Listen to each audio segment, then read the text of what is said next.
በባህሪ በመንግስቱ ሽረት የሌለበት ቅድመ ዓለም ያልነበረ ዓለምን አሳልፎ የሚኖር ዓለምን በቸርነቱ የፈጠረ የአባቶቻችን አምላክ ሕያው እግዚአብሔር በልብ አስበን በአንደበት ተናግረን ስለማንፈጽመው ስለ ቸርነቱ ሥራ ስሙ የተመሰገነ ይሁን። ስሙ የተመሰገነ ይሁን። ስሙ የተመሰገነ ይሁን። እግዚአብሔርን የወለደችልን በድህነት መሰረት የሆነችን እናታችን ቅድስት ድንግል ማርያም ወላዲተ አምላክ ምስጋና ይድረሳት። ምስጋና ይድረሳት። ምስጋና ይድረሳት። ቅድም በየማዕረጋችሁ የተጠራችሁ ሊቃውንተ ቤተ ክርስቲያን በጠቅላላ ክቡር አባታችን መላከ ሰላም አባ ዘራ ቆሞስ አባ ዘራ ዳዊት የዚህ ታላቅ ደብር አስተዳዳሪ፣ የተከበራችሁ የእግዚአብሔር ቤተሰቦች ሁላችሁም አንድ አምላክ በሚሆን በአብ በወልድ በመንፈስ ቅዱስ ስም እንደምን አደራችሁ? እንደምን ሰነበታችሁ? እንደምን አረፈዳችሁ? ኃጢአታችን ይቅር ብሎ በቸርነቱ ብዛት ከነ ኃጢአታችን በቅዱስ ቦታው እንድንሰበሰብ የፈቀደልን የአባቶቻችን አምላክ ሕያው እግዚአብሔር ስሙ የተመሰገነ ይሁን። ቅዱስ ቃሉን እንዳንሰማ የሚፈታተንንን ጥንተ ጠላታችን ዲያብሎስን እግዚአብሔር በኃይለ መስቀሉ ቀጥቅጦ ከእግራችን በታች ይጣልልን። ለድነት የሚረባንን ቃል በልቡናችን ይስልበት ዘንድ ሀብተ መንፈስ ቅዱስ ከሁላችን ጋር ይሁን። ማርያም ድንግል ምክሆን ለደናግል። ድንግል ማርያም የደናግል መመኪያቸው ናት። እስኪ አንድ ጊዜ በሉ ሁላችሁም በሉ አንድ ጊዜ ድንግል ማርያም በሉ። የደናግል መመኪያቸው ናት። ሶስተኛ እንበል ድንግል ማርያም የደናግል መመኪያቸው ናት። በዚህ ርዕስ እንማማራለን። አንድ ጥያቄ ግን አልተነሳባችሁም? እመቤታችን የደናግል መመኪያ ከሆነች ድንግልና ለሌላቸው ሰዎች አትጠቅማቸውም ማለት ነው የሚል ጥያቄ አልተነሳባችሁም? እንደዚያ ከሆነ እመቤታችን የደናግል ብቻ እናት ናት? በዝሙት የተሰናከሉት፣ በኃጢአት የወደቁት፣ በነፍስ በስጋ የተዳደፉት ለእነዚህ እመቤታችን በድህነት አትቆምላቸውም? ስለምንድን ነው የደናግል መመኪያ ያሰኛት የሚለውን ትርጉሙን እንማማራለን። እግዚአብሔር ከሁላችን ጋር ይሁን።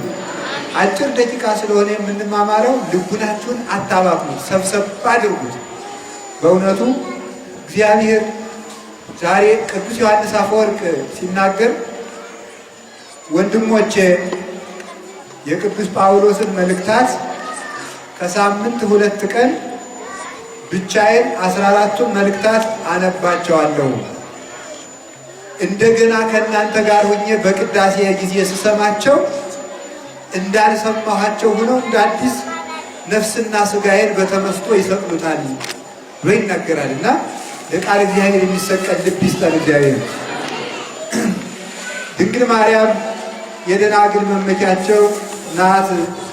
ይህንን ቃል የተናገረው ቅዱስ ያሬድ ነው። ሊቃውንቱ በማሕሌት ሲዘምሩት ያደሩት ቃል እግዚአብሔር ነው። ያሬድ ማለት በቅድስት ቤተ ክርስቲያን ውስጥ ያሬድ የሚባሉ ሁለት ቅዱሳን አሉ። አንደኛው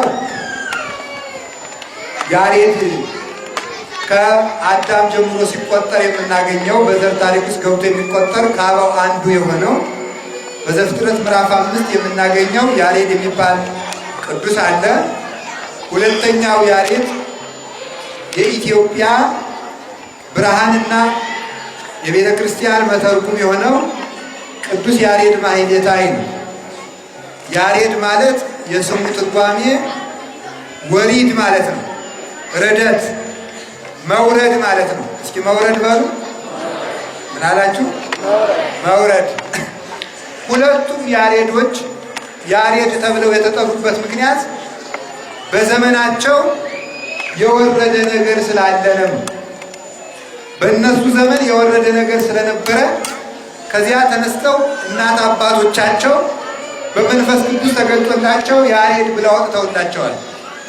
በመጀመሪያው ያሬድ ዘመን ሰዎች ከጽድቅ ልዕልና ወደ ኃጢአት ጉድጓድ ስለወረዱ በዚያ ምክንያት ያሬድ ተብሏል። እግዚአብሔር አዳምን ከበደለ በኋላ ባለጌ እንዳይሆን እግዚአብሔር ምን አደረገኝ?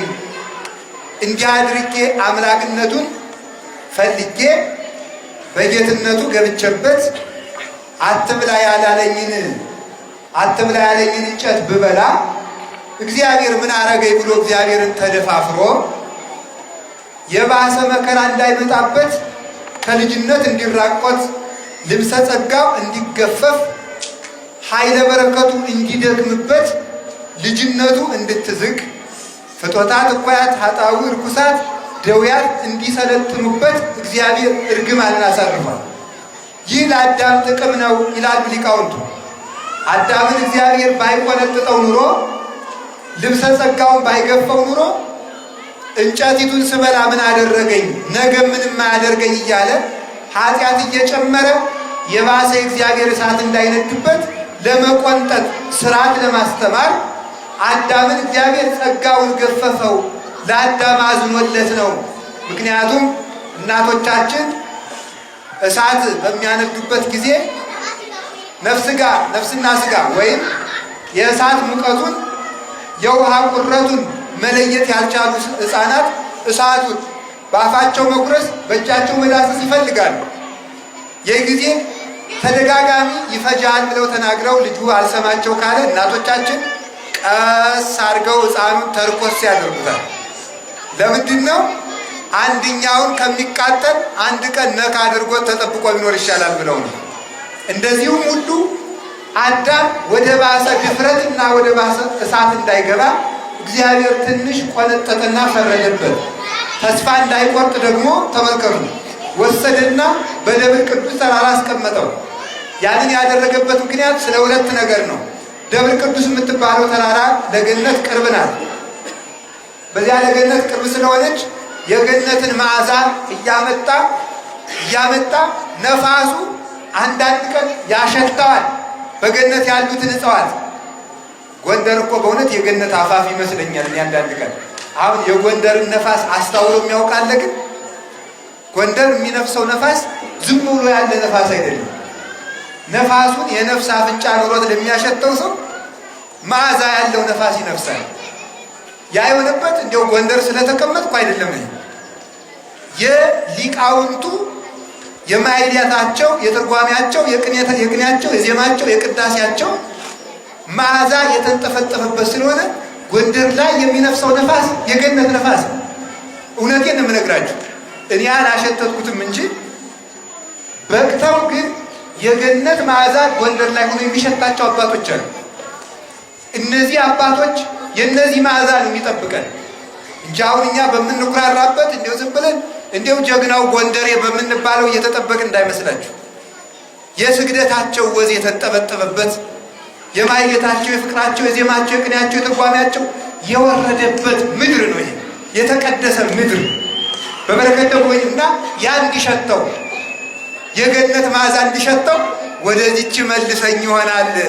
አንዱ እንዲቆረቆረው ነው።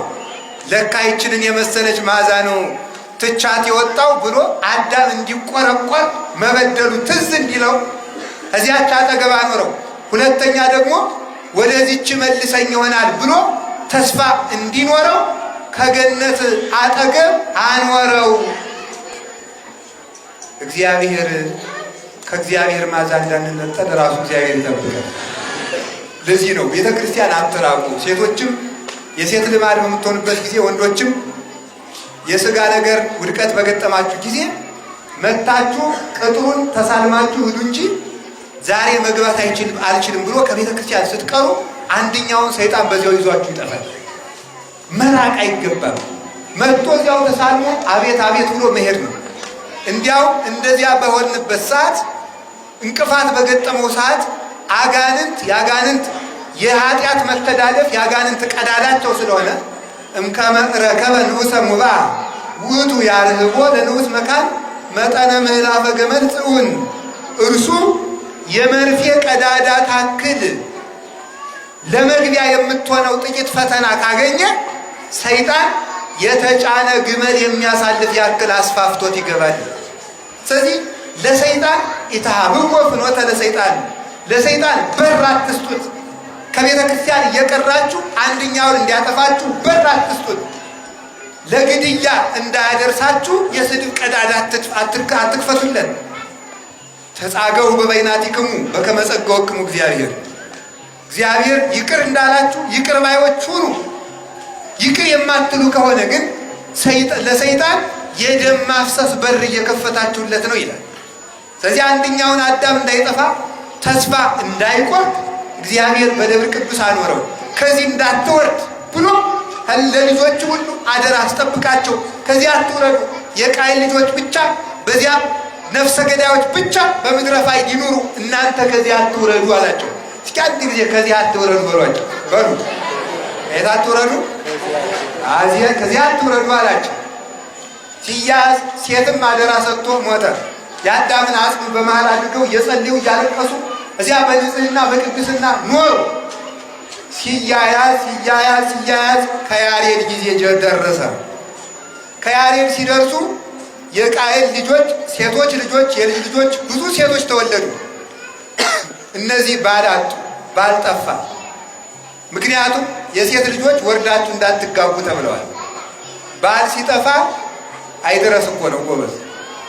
መዝፈን ጀመሩ። ሊቃውንት ምን ይላሉ? መብል ያለ ስራ ከተበላ ደም ይበዛል። ደም ሲበዛ አውጡኝ አውጡኝ ይላል ይላሉ ሊቃውንት ሲተረጉሙ። ደም ሲበዛ ሰው ቁጭ ብሎ እየበላ የሰው ልጅ ከኃጢአት መጠበቅ ከፈለገ ወይ ምግብ መቀነስ አለበት፣ ግጥም አድርጎ ከበላ ደግሞ ግጥም አድርጎ መስገድ አለበት። ከሁለቱ ካልሆነ ግን ኃጢአት እያንጓለለ ይወስዳል። አንድ የቤተ ክርስቲያን ሊቅ እንዲህ ብሎ ይናገራል። በቀን 3 ጊዜ የሚበላ እንስሳ ነው። በቀን 2 ጊዜ የሚበላ ሰው ነው። በቀን 1 ጊዜ የሚበላ መልአክ ነው። በቀን 3 ጊዜ የሚበላ ምንድን ነው? በሉ እንጂ 2 ጊዜ የሚበላ ሰው፣ 1 ጊዜ የሚበላ መልአክ። የትኛው ይሻላችኋል? አቤት መልአክ። ኧረ ፊት ሰው ሁኑ። ኩሸታችሁ እንደማምላክ መጀመሪያ ሰው መሆን አይቀድምም እንዴ? ሰው መሆን ይቀድማል። ስለዚህ ከዛሬ ጀምሮ ቁርስ ጋር ላጣላችሁ ነው የመጣው። ቁርስ የሚባል ነገር መጽሐፍ ቅዱስ ውስጥ ቁርስ የሚል የለም። ምሳ ግን አለ። ምሳ አለ፣ ክርስቶስ አብልቷል። እራት አለ፣ ቁርስ የለም። ለፈረንጆቹም ብሬክ ፋስት እያሉ ያው እንደምታውቁት ብሬክ መስመር ነው አይደል? ፋስቲንግ ጾም ነው። ስለዚህ ብሬክ ፋስት ጾምን መስመር ማለት ነው አይደለም? እንደምታውቁት። ስለዚህ ጾም የሚሰብር ነገር አታድርጉ። ለደዌ ሥጋ ለደዌ ነፍስ ትጋለጣላችሁ። እና ተመልከቱ፣ በዚያን ጊዜ ባል አጡ እነዚህ ሰዎች። ሰው ቁጭ ብሎ ከበላ ለኃጢአት ብቻ ነው የሚደረገው። የነገር ሁሉ የሰውነታችን ጠላት መብል ነው። እውነቴን ነው የምነግራችሁ። ሲበሉ ባልጠፋ ዘፈን እስቲ እንስፈንበት አሉ። ቢዘፍኑ ባላልከኛል። በዚያን ጊዜ የነበሩትን ነው ያልኩኝ፣ እናንተን አላልኩም። ቢዘፍኑ ባልጠፋ ሲጠፋ ምን አደረጉ? እስቲ ራቁታችን ሆነን እንዝፈን አሉ። እንዲሁ አይደረስ እኮ ነው ማለት እንግዲህ እንደው ገበሬው የሚተርተው ተረት በዚህ ብዙ ያስተምራል። የሀገራችን ገበሬ በሬና አህያ እንደው በዱሩ ሳር ሊለቅሙ ሄደው አህያ በላለችና ጥጋቧ ከመጠን ሲያልፍ እኔ ልጮህ ነው አለች። ኧረ ተይ ጅብ ይመጣል ይላት። እሺ ብላ ቆይታ እንደገና በጣም ጥጋቧ ሲፈላበት ባይሆን እንደው ትንሽ ቀስ ብዬ ልጩህ ብላ ተንፈስ ስትል የጅብ ልጅ ራሱን እየተላጨ ሰማ ይላሉ። እዚያ ቀጥሎ ያለው ለእናንተ ትቸዋለሁ። ስለዚህ የጥጋባችን ጥጋብ እውነቴን ነው። ጥጋብ ማለት ጮማ መቁረጥ፣ ጠጅ መጨለጥ፣ ቢራ መጠጣት ብቻ እንዳይመስላል። ውሃም ቢሆን ያለ መጠን ከሆነ ጥጋብ ነው ይላል መጽሐፍ። ካለ መጠን ከተጠጣ ውሃም ቢሆን ቆሎም ቢሆን አገዳም ቢሆን ገብስም ቢሆን ጥጋብ ነው። ሀገርን የሚያጠፋት ምንድን ነው? ጥጋብ። እስኪ ጥጋብ በሉ በሙሉ። ሁላችን አልጠገብንም? ጠግበናል። መነኮሳቱም ጥጋብ፣ ቄሱም ጥጋብ፣ ዲያቆኑም ጥጋብ፣ መምህራኑም ጥጋብ ፈልቶበት በቃ አሁን ብታዩ ሁላችን ጥጋበኞች ነው። በማይሌቱ ጠብ፣ በመቅደሱ ጠብ፣ በመድረክ ጠብ፣ በገዳም ጠብ፣ ባለትዳሩ ጠገባችሁ። ተክሊሉ ውሸት ድንግልና ሳይኖረው በተክሊል ማግባት ይህ ሀገር አያጠፋም? ይህ ጥጋብ አይደለም?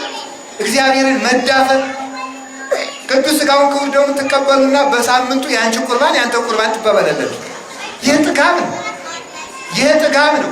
ያለ ጊዜያችን እንደ ቅጠል በሰይፍ እያስቀረደደን ያለ ጥጋባችን መስተካከል ልከኛ ሆኖ እኔ እንዲሁ በእውነት እግዚአብሔርማ በሽታ ሲያበጣ እንዲህ እንዲሆን ያው እግዚአብሔር በሽታ ያምጣ አያምጣ ቢባል ወይም እሱ እንደው ለኔ አይገለጥም እንጂ ተገልጦ ላምጣ ቤት ጫምር ነበር። ምክንያቱም ለምደው ታውቃላችሁ ጠግበናል። ሰው እኮ እንደው አሁን ደህና አደርክ ሲሉት እግዚአብሔር ይመስገን፣ ደህና አደርክ ሲሉት አማን ነው የሚለው። አሞት ውሎ ሲያደርግን ደህና ናችሁ ተመስገን ነው እግዚአብሔር ይመስገን ይላል። ሲያምርበት ይውላችሁ። ደዌ የማያለሰልሰው አለ? ያሰላል። ስብከት ያላሰላውን ሰው መከራ ያሰለዋል። በስብከት ያልተመለሰ ሰው በመከራ ነው የሚመለሰው። እነዚህ ሰዎች ጠገቡ፣ ራቁታቸውን ዘፈኑ።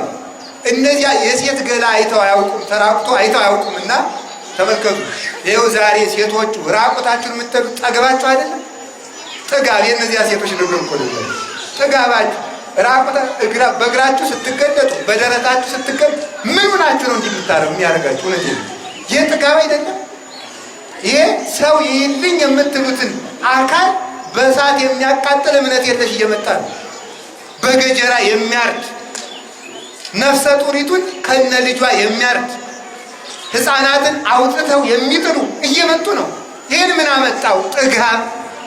ጥጋብ ነው ያመጣው። በእውነቱ በልክ መሆን አለብን። ለጾሙም ልክ ይኑረው።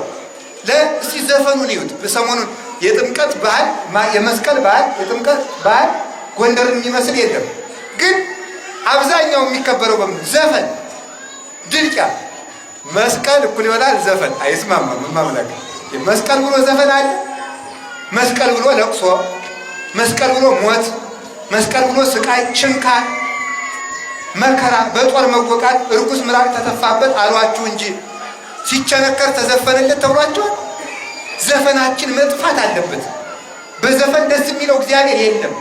በዓመት በዓል እያመካኙ መስቀል፣ በዓመት በዓል እያመካኙ መዝፈን፣ መደለቅ፣ ያለ መጠን መብላት፣ ስራ ፈትነት። እስቲ ይሁት ተመልከቱ። ክርስቲያኑ አሁን ስራ ፈት አልሆነ። ቢጫ ወንበር እኔ ያለ በመኪና ሰር በከተማ እኔ እውነት እግዚአብሔር ምስክሬ ነው ገብቻ አላውቅም። እንደዚህ ያለ ግን ቢጫ ወንበር የሚደረግበት ቤት አለ። እንደው ባህር ዳር ሳይሆን ጎንደር አብዛኛው ቢጫ ወንበር ያለበት ስጠይቅ ነበር። ምንድን ነው ሲባል ደህና አድርጎ የሚበላበትና ደህና አድርጎ የሚጠጣበት ነው አሉ። እዚያ ቁጭ ብሎ እንደምንም ፈላልጎ ቋጠሮም ተሸክሞ እዚያ ቁጭ ብሎ ሲበላ እንደ ግንድ ነው የሚሆነው። ስራ አትሰሩ ወይ አትጸድቁ ወይ ደግሞ እንደው ሰርታችሁም ስጋችሁም አልሆነለት ለሀገርም አትሆኑ። ምን ልስደባችሁ እንጂ ጥሩ ነው አይደል? አመስግኛችሁ ሰይጣን ከሚያጠፋችሁ ሰድቢያችሁ ብትጸድቁ ይሻላል። ስለዚህ ተመልከቱ፣ ስራ ፈትም እየሆነ ነው። ስራ ሲፈቱት ራቁታችንን ሆና አሉ። እነዚያ የሴት አካል አይተው ያውቁ ነበርና ምንድን ነው የምንሰማው አሉ። ገነት ማደብር ቅዱስ የነበሩት ነው። ምንድነው የነገር አለ ኋላ ይኸውላችሁ የኃጢአት ምንጮች የሚባሉት መብል፣ ጆሮና ዓይን ናቸው። ሰው ከበላ መስማት ይፈልጋል፣ ከሰማ ማየት ይፈልጋል፣ ካየ መዳሰስ ይፈልጋል፣ ከዳሰሰ ኃጢአት መስራት ይፈልጋል። የሰማውን ማየት ይፈልጋል፣ ያየውን መዳሰስ ይፈልጋል። አይዱን እስቲ ምንድን ነው አሉ። ለዚህ ነው አጥምሙ አእዛኒክሙ ያለ ጌታ። ጆሮን ዝጋ፣ ጆሮአችሁን ለረባ ላልረባ አትክፈቱት፣ ዓይናችሁንም ዝጉ። ከዚያ በኋላ ሰሙና ቢወጡ ራቁታቸውን እየዘፈኑ ንውንን ሰዓታተለ ደርስን ኑ እንግዲህ አንዳንዷን እንዝና ኃጢአት እንስራ ብለው ወረዱ። እንደ መላእክት በንጽህና ይኖሩ የነበሩት ወረዱና የመላክ ጠባይ የነበራቸው ሰው በቅድስናው መልአክ ሲሆን ሰው በርኩሰቱ እንስሳ ይሆናል፣ በትዕቢቱ ሰይጣን ይሆናል። ከመላእክት ንጽህና ወርደው ሰው ሆኑ፣ ከሰው ወርደው እንስሳ ሆኑ፣ ከእንስሳ ወርደው ሰይጣን ሆኑ። አንዲትን ሴት ለ7 ወንድ፣ 7 ሴቶች ለ1 ወንድ። ከዚህ አልፎ ከመሬቱ ጋር ኃጢአት ይሰሩ ነበር። ከመሬቱ ጋር ከእንስሳው ጋር የዝሙት ፈቃዳቸውን ይፈጽሙ ነበር። መሬት አፍ አውጥታ ከሰሰቻቸው። እግዚአብሔርም እንዲህ አለ፣ እነዚህ ሰዎች ይላል ተመልከቱ፣ እስመ ሥጋ እሙንቱ፣ እነዚህ ሥጋ ናቸውና በእነዚህ ላይ መንፈሴ አይኖርም። እስኪ አንድ ጊዜ ሥጋ ናቸውና በሉ። ምን አላችሁኝ? ሥጋ ናቸውና በሉ፣ መንፈሴ በእነዚህ ላይ አይኖርም። ምንድን ናቸውና? አሁን የእግዚአብሔር መንፈስ ከኢትዮጵያ ርቆ ይመስላችኋል? የምናርቀው ግን ሥጋ ሆነን፣ ሁሉም ለሥጋ ሆነ። ቆብም ለሥጋ ሆኗል፣ ቀሚስም ለሥጋ ሆኗል፣ ሻሽም ለሥጋ ሆኗል፣ መስቀልም ለሥጋ ሆኗል። ሁሉም ለሥጋ ነው። ትምህርትም ለሥጋ ሆኗል። ሌላውም በቃ እዚህ ይብቃ አይደል? እዚህ ላይ ቢበቃ ይሻላል። ሁሉም ለሥጋ ሆነ፣ ለነፍስ የለም። ከቃሉ ጋር ናችሁ? ከቃሉ ጋር ናችሁ? እናንተ አሁን እዚህ ሁሉ የምታስቀድሱት 90% ጸሎታችሁ ለሥጋ ነው። ጠብቀኝ ጌታ፣ አውጣኝ አውጣኝ አውጣኝ፣ የእንቅፉ ዘመን አውጣኝ አውጣኝ፣ በቃ ለሥጋ። ወይም አብላኝ አብላኝ አብላኝ ነው። ወይም ውጭ ሀገር ያለችው ልጄን ጠብቅልኝ ጠብቅልኝ፣ ሌላ የለውም። ሆድ ነው ተጠቅሎ በቃ ሥጋ ናቸውና። እስኪ ሥጋ ናቸውና በሉ። መንፈስ ከየት ይምጣ? መንፈስ እግዚአብሔር እንዲያድርብን ከሥጋ ወደ መንፈስ ከፍ ማለት ይገባል። ሥጋ ሆኑ መሬትም እነዚህን መሸከም አልፈልግም፣ ጌታዬ የሰጠኝ አደራ ናቸው፣ ካንተ ትእዛዝ አልተላለፍም፣ አሁን ግን እነዚህን መሸከም ከበደኝ ብላ መሬት ከሰሰች ይላል። መሬት ስትከስ ነው ሕዝብ እንደ ቆሻሻ በገጀራ የሚጠረግ። መሬት እነዚህን አልተሸከምም፣ ንጹሕ አይደሉም ስትል እግዚአብሔር ሕዝቡ የራሱ ሕዝብ እንደ ቆሻሻ እንዲጸዱ እንዲጠረጉ ያደርጋል። አሳልፎ ለመከራ ይሰጣል። ከቃሉ ጋር ናችሁ? ወረዱ። 3 ሰዎች ብቻ ቀሩ። እዚያው 3 ሰዎች ብቻ ሲቀሩ ሌላው ጨርሶ ወረደ።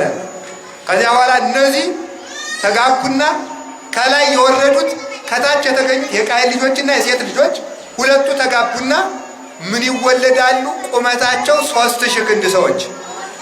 አይድረስም ራይት ይባላሉ፣ ንፍሊም ይባላሉ። ንፍሊም ሲል ረጃጅሞች ማለት ነው። ራይት ማለት የቁጣ ልጆች። አጭሩ ደግሞ ከሽምብራ ጥላ ይጠጋል ይላል። ይገርማል። ሽምብራ ታውቃላችሁ? አጭሩ ከሽምብራ ጥላ እንግዲህ ምን ያደርጋል? አይሸከም፣ ቆፍሮ ያበላል፣ አያዝ። ከሽምብራው በታች የሆነ ሰው ሽምብራውን ይታሉ ይቆጠቁጣል። ስለዚህ ተመልከቱ፣ እንዲህ ያለ ጉድ ተወለደ።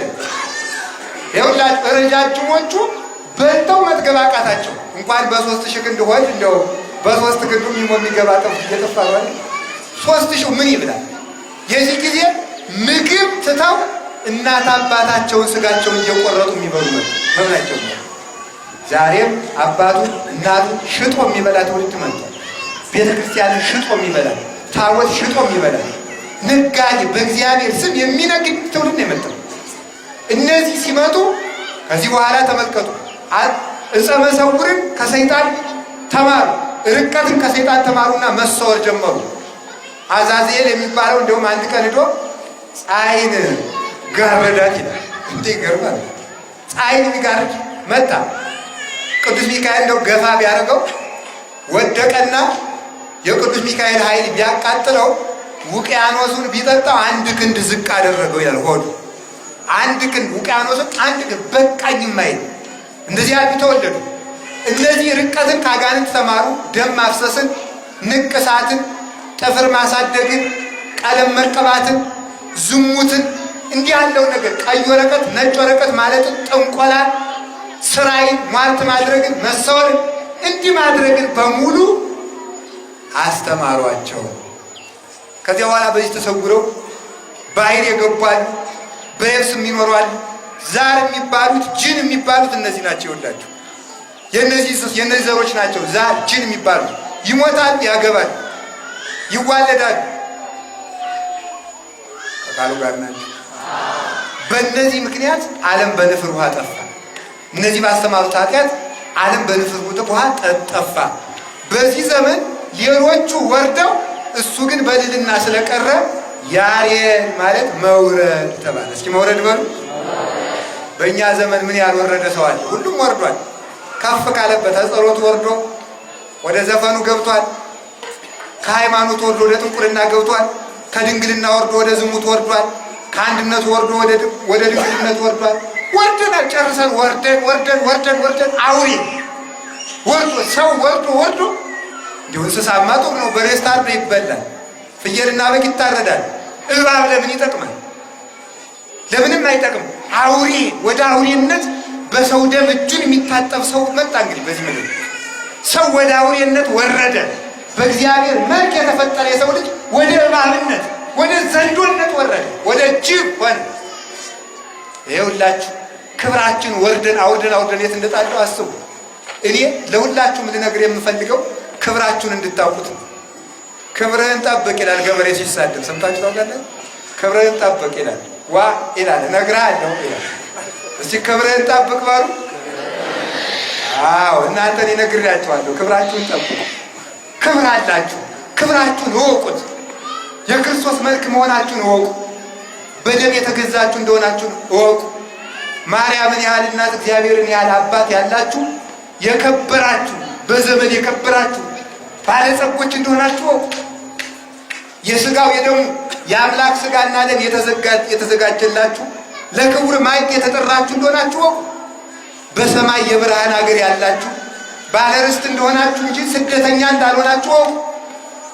ሞት የጠፋላችሁ እንደሆናችሁ እወቁ። ክርስቶስን በ40 ቀን በ80 ቀን የለበሳችሁ እንደሆነ እወቁ። ይህንን ያወቀ ሰው አይወርድም። በመውረዳችን ነው ሰይጣን እየሳበ እየጣለን ያለ። አሁንም ወደ ልዕልናችን እንመለስ። ወደ ሃይማኖታችን፣ ወደ ንጽህናችን፣ ወደ ቅድስና ልዕልና የምንኩስናው ልዕልና ይመልስልን እግዚአብሔር። አሜን። የተክሊሉን ልዕልና እግዚአብሔር ይመልስልን። የክህነቱን ልዕልና እግዚአብሔር ይመልስልን። ያን ጊዜ እግዚአብሔር ፊት ይመለሳል። ይህን ባበላሸንበት ግን እግዚአብሔርን የለም ፊቱን አዙሯል፣ አይሰማም። እንዲህ ላለ ትውልድ እግዚአብሔር ጆሮን እንዳይሰማ አትስማኝ። እንደውም ምን ይላሉ ሊቃውንት? ኃጢአት እየሰሩ እግዚአብሔርን አቤት አቤት ማለት ሁለት ነገር ነው። አንደኛ እግዚአብሔርን አታውቅም ብሎ መሳደብ ነው። ኃጢአት ሰርቶ ያልሰሩ መስሎ እግዚአብሔር ያውቃል ማለት መሳደብ ነው። ሁለተኛ ደግሞ ቅሰፈኝ ማለት ነው። ኃጢአት ሰርቶ እንደገና ደግሞ አለመናዘዝ፣ በድፍረት መኖር ቅሰፈኝ ብሎ መለመን ነው። በዚያ ዘመን ሰው እኛ እንግዲህ እሳት እያወረድን ነው፣ ሰይፍ እያወረድን ነው። እንዴት ያለው ደግሞ ቅዱስ ያሬድ ደግሞ ሁለተኛውን ያሬድ እንድንመስል እግዚአብሔር ይርዳል። አሜን በሉ። በኖህ ዘመን አንድ ሰው ተረፈ፣ ከወርደሉ ወርዶ ኖህ ተረፈ ከነልጆቹ፣ እግዚአብሔር ያናተረፈ። እንደው ሊቃውንቱም ይላሉ እግዚአብሔር የጻድቃን ማነሳቸው የኃጥአን መብዛታቸው አያስጨንቀውም። ዓለም ሁሉ ኃጢአተኛ ሆኖ አንድ ጻድቅ ቢያገኝ እግዚአብሔር ያን ይምራል። ለምን ሲባሉ ብዙ ዕንቁ ያለው ሰው ወርቅ ባለው አይቀናም። ወርቅ ያለው ሰው ብር ባለው አይቀናም። ብር ያለው ሰው ነሐስ ባለው አይቀናም። ነሐስ ያለው ሰው ብረት ባለው አይቀናም። ብረት ያለው ሰው መዳብ ባለው አይቀናም። መዳብ ያለው ሰው እርሳስ ባለው አይቀናም። እግዚአብሔርም አንድ ጻድቅ ካለው ብዙ ኃጢአት በመኖሩ በዚያ አይጨንቀውም። አንድ ሰው ካገኘ ያን ይምራል። አንዳንድ ጊዜ እንደው አስባችሁ አታውቁም? እንደው እግዚአብሔር ግን እውነት እንዲህ ሁሉ ሰው ሊያጠፋው ብላችሁ አታውቁም? ያጠፋዋል። አንድ ሰው አትርፎም ያጠፋል። እግዚአብሔር ካልተመለስን እንደ ጭድ ያቀጥላል። አይዟችሁ እሺ አትፍሩ፣ እንድትመለሱ ነው እንደዚያ ብላችሁ። ኖህን አስቀርቶ አዳነው። አሁን ወደ ቅዱስ ያሬድ ልመልሳችሁ። በእነዚህ ዘመን ሰው ወረደ፣ 3 ቀሩ። በእኛም ዘመን ዘር ያትርፍልን እግዚአብሔር። በየኛው ቅዱስ ያሬድ ደግሞ ከሰማይ ማህሌትን አወረደልን። የሚገርማችሁ በሰማይ ስንሄድ ሰው በሰማይ የሚኖረው ምን እያደረገ ነው? አቤት! የሰው የመጨረሻ ህይወቱ ማህሌት ነው፣ ማመስገን ነው። ከመላእክት ጋር ተጨምሮ በማህሌት መኖር ነው የመጨረሻ ህይወት። በሰማይ ቅኔ ማድረግ የለም፣ ስብከት የለም፣ ትርጓሜ የለም፣ ማህሌት ነው ያለው። ታዲያ ተመልከቱ፣ እስከዚያ እስከምንበቃ ድረስ በሰማይ የምንኖረውን ማህሌት እግዚአብሔር ባረወን በመያዣ በቀብድነት ለኢትዮጵያ ምድር ብቻ በቅዱስ ያሬድ በኩል ከሰማይ አወረደን። ቅዱስ ያሬድ ሂዶ በወፎቹ ጠቃሽነት ሂዶ ከሰማይ በላይት አቋቋሙን ተምሮ ከኪሩቤል ከሱራፌል አይቶ መጣ። ከሰማይ የህይወት ሙሃዝ የሆነውን አወረደልን። እንግዲህ እንደምታውቁት ግን ዛሬ ተመልከቱ፣ ማህሌቱን ቅዱስ ያሬድ አውርዶልናል። እንድንመሰጥበት ግን እግዚአብሔር ይርዳል። አሜን በሉ እንጂ ዛሬ በማህሌት የሚመሰጥ ሰው የለም። በእውነቱ እንኳን እናንተ ማህሌቱን የሚለውን መመሰጡን እግዚአብሔር ያውቋል። መመሰጥ ማለት ሰው ይሄን ይለኛል አይልም፣ እገሌ እንዴት አድርጎ እየጮኸ ነው አይልም፣ እነንትና እንደዚህ እያሉ ነው አይልም። የሚለው ዝም ብሎ የእግዚአብሔር ማሰብ ብቻ ነው። ሀበ አንጸረ ቀዳማዊ ያሐውሩ፣ የመጀመሪያው ወደ ሄደበት አርአያ ክርስቶስን አምሳል አድርገው ይሄዳል፣ ይመሰጣል። በሰረገላ ይረውዙ በተመስጦ በህሊና ሰማያዊት ተሰቅለው ወደ እግዚአብሔር በክንፈ ጸጋ ይበራሉ እንጂ የምድሩን አይመለከቱም። በተመስጦ ህሊና ቀንተው እግዚአብሔር እያሰቡ ቅዱስ ያሬድ አፄ ገብረ መስቀል አብሬ ዘማለሁ ሲሉ እሱ ሲዘም እሳቸው በጦራቸው ዘማለሁ ሲሉ እግሩን ወጉት። እንግዲህ እንደምታውቁ እግሩን ሲወጉት ደሙ ፈሶ የቤቱን ወለል ሲመላው እሱ ግን አላወቀውም ነበር። የክርስቶስ መከራ እያሰበ ይዘም ነበርና ከበሮ መቋሚያው ሁሉ የክርስቶስ መከራ ለማስታወስ ነው። አንዳንድ ጊዜ ከበሮ ሲመታ ቆይቶ ከበሮ ላይ ቁጭ የሚል ሰው ሰምታ አይታችሁ አታውቁ? ከበሮ እኮ የኢየሱስ ክርስቶስ ምሳሌ ነው። ሰፊው የክርስቶስን ምላት የሚገልጥ ነው።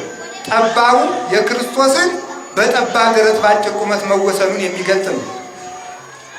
ቆዳው ሰው መሆኑን የሚገልጥ ነው። ሰንበሩ ሲገረፍ የወጣው ሰንበር ነው። ማንገቻው የተገረፈበት የጅራፉ ምሳሌ ነው። በዚህ ከበሮ አይዘለልበትም። በዚህ ከበሮ እስክስታ አይወረድበትም። ከወዲያ ወዲህ እየዘመመ የሚመታው እየተወዛወዘ የሚመታው በጦር ሲወጋ ጎኑ መናወጡንና ከሐና ወደ ቀያፋ ሲያመላለሱት ማደራቸውን ለማመልከት ነው። ወረቡ ሲባል መጀመሪያ ረጋ ብሎ ሲደረብ ከዚያ በኋላ ተመልከቱ እየጨመረ ሸብሸቦ ሲገባ በጣም እየፈጠነ ይሄዳል። መከራውን ከማታ ወደ ሌሊት ከሌሊት ወደ ማለዳ እየጨመሩበት መምጣታቸውን ለማስረዳት ነው። ለዚህ የተደረገ ነው። ያን እያሰቡ ተመልከቱ። አዲያ በጦር ወቅቶት ሲያበቃ ቅዱስ ያሬድ አፄ ገብረ መስቀል ሲሄድ ተመልከቱ። የመንግስቴን እኩሌታ ልስጥህ፣ እንደው ምን ላድርግልህ ቢለው ምን ልስጥህ ቢለው አይ የመንግስቴን እኩሌታ የመንግስት እኩሌታ አልፈልግም፣ የማልክልኝ ነገር ልትሰጠኝ ቃል ግባልኝ፣ ገብቼልሃለሁ። እንኪያስ ወደ ገዳሜ ወደ ገዳመ ሰሜን እንዲሄድ ፍቀድልኝ፣ የኔ ሽልማቴ ያ ነው አለ። ወደዚያ ሲሄድ ደቀ መዛሙርቱ እያለቀሱ እስከ ተከዜ ድረስ ሸኙት። እዚያ ሲደርስ ሰላምን ጸፍቶ ሰላም እግዚአብሔር ከእናንተ ጋር ይሁን ብሎ ሸኛቸው። ሰላም የሚባለው ቃል እግዚአብሔር መጨረሻ የሚባልበት ምክንያት ለዚህ ነው። ቅዱስ ያሬድ የእግዚአብሔር ሰላም ከእናንተ ጋር ይሁን ብሎ የሸኘበት የቃል እግዚአብሔር ክፍል ስለሆነ ነው። ያው እዚህ ጥጋችን ያለ እንግዲህ እዚህ ገዳም እየሄዳችሁ ሁላችሁም በሞት አንድ ቀን እንኳን አልቅሳችሁ እስኪ ወንዶችም ሴቶችም እንደምንም አዝግማችሁ ሂዳችሁ እዚያ በረከት ተቀብላችሁ ነው። እና የቤተ ክርስቲያን ትጥቋ ቅዱስ ያሬድን በዜማ ብቻ ሳይሆን በትርጓሜ የሚተካከለው ሊቅ ያሬድን የሚመስል ጎርጎርዮስ ያልተናገረውን ቄርሎስ ያልተናገረውን የተረጎመ ሊቅ ነው። የቅዱስ ያሬድ በረከቱ ይደርብን እና ቅዱስ ያሬድ እንግዲህ ለቅዱስ ያሬድ በሩ ማናት? እመቤታችን ቅድስት ድንግል ማርያም ናት። ድርሰት ሲጀምር ተመልከቱ። የጀመረው በቅድስት ድንግል ማርያም ቃል የጀመረው አንቀጸ ብርሃን ብሎ የብርሃን በር ነሽ ብሎ በዚያ ጀመረ። ቀዳሚ ሀለ ጽዮን ሰማይ ሳረረ ወዳግም አርአዮ ለሙሴ ዘከመ የገብር ግብራ ለደብተራ ብሎ ስለ ቅድስት ድንግል ማርያም ዘምሮ አንቀጸ ብርሃንን ጸልዮ አክሱም ጽዮን ገብቶ አንድ ክንድ ከፍ ብሎ ከመሬት ከፍ ብሎ ጸልዮ ነው ድጓውን ዝማሬውን ሌላውን ብሉ ያወረደው ከዚያ በኋላ ነው። ስለዚህ እንደ ቅዱስ ያሬድ እናታችን ቅድስት ድንግል ማርያምን በር አድርገን ከመላእክት እንድንጨመር እግዚአብሔር ይርዳን። አሜን በሉ። አቡነ ዮሴፍ ኢትዮጵያዊ የሚባሉ አሉ። ላሊበላ አካባቢ ነው ደብራቸው ያለ። እሳቸው ከቅዱስ ያሬድ ገዳም ሂደው በድንጋይ ላይ በዋሻ ላይ የተጻፈችውን የቅዱስ ያሬድ የመጀመሪያ ድርሰት አንቀጸ ብርሃን የምትባለውን ጸሎት አንብበው ጸልየው ለብዙ ጸጋ ክብር በቅተው አሁን ዛሬም ከላሊበላ ትንሽ ራቅ ብሎ የሚገኝ ቦታ ነው አቡነ ዮሴፍ ደም። እዚያ ለአልጋ ቁራኛ የሚሆን አለ፣ የሚሆን ጸበል አለ፣ ለካንሰር የሚሆን አለ፣ ለሁሉ የሚሆን ጸበል አለ። የሚገርመው የእሳቸው ጸበል አልጋ ላይ ተኝተው ወይ አይሞቱ ወይ አይድኑ፣ ብዙ አስታማሚ ማሰቃይተው እነሱ የሚሰቃዩ ሰዎች ለአልጋ ቁራኛ ተብሎ ብቻ የፈለቀ ጸበል አላቸው።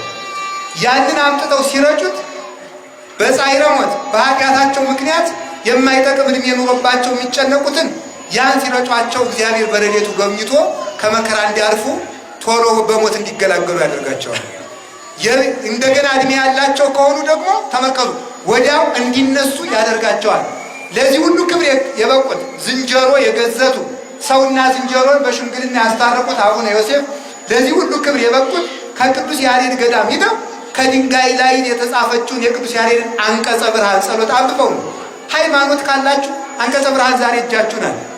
ያ ሊቅ ከመላእክት ጋር ተገናኝቶ መጥቶ መላእክትን አይቶ ከነሱ ጋር አሸብሽቦ መጥቶ ከመሬት ክንድ ሙሉ ከፍ ብሎ ከታቦተ ጽዮን ፊት የዘመራትን አንቀጸ ብርሃንን በእጃችን ጽፈን ይዘን እንደቀላል እናያታለን። እሷን ጸልያችሁ ምንም የሚነካችሁ ነገር የለም። እውነቴን ነው የምነግራችሁ። የቅዱስ ያሬድ በረከቱ ይደርብን።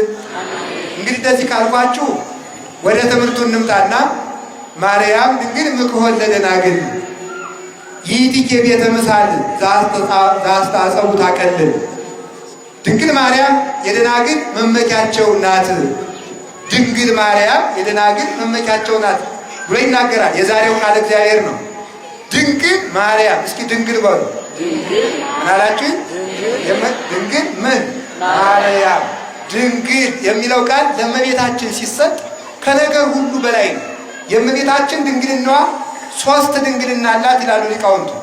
የቃል ድንግልና፣ የሥጋ ድንግልናና የሕሊና ድንግልና አላት ይላሉ ሊቃውንቱ።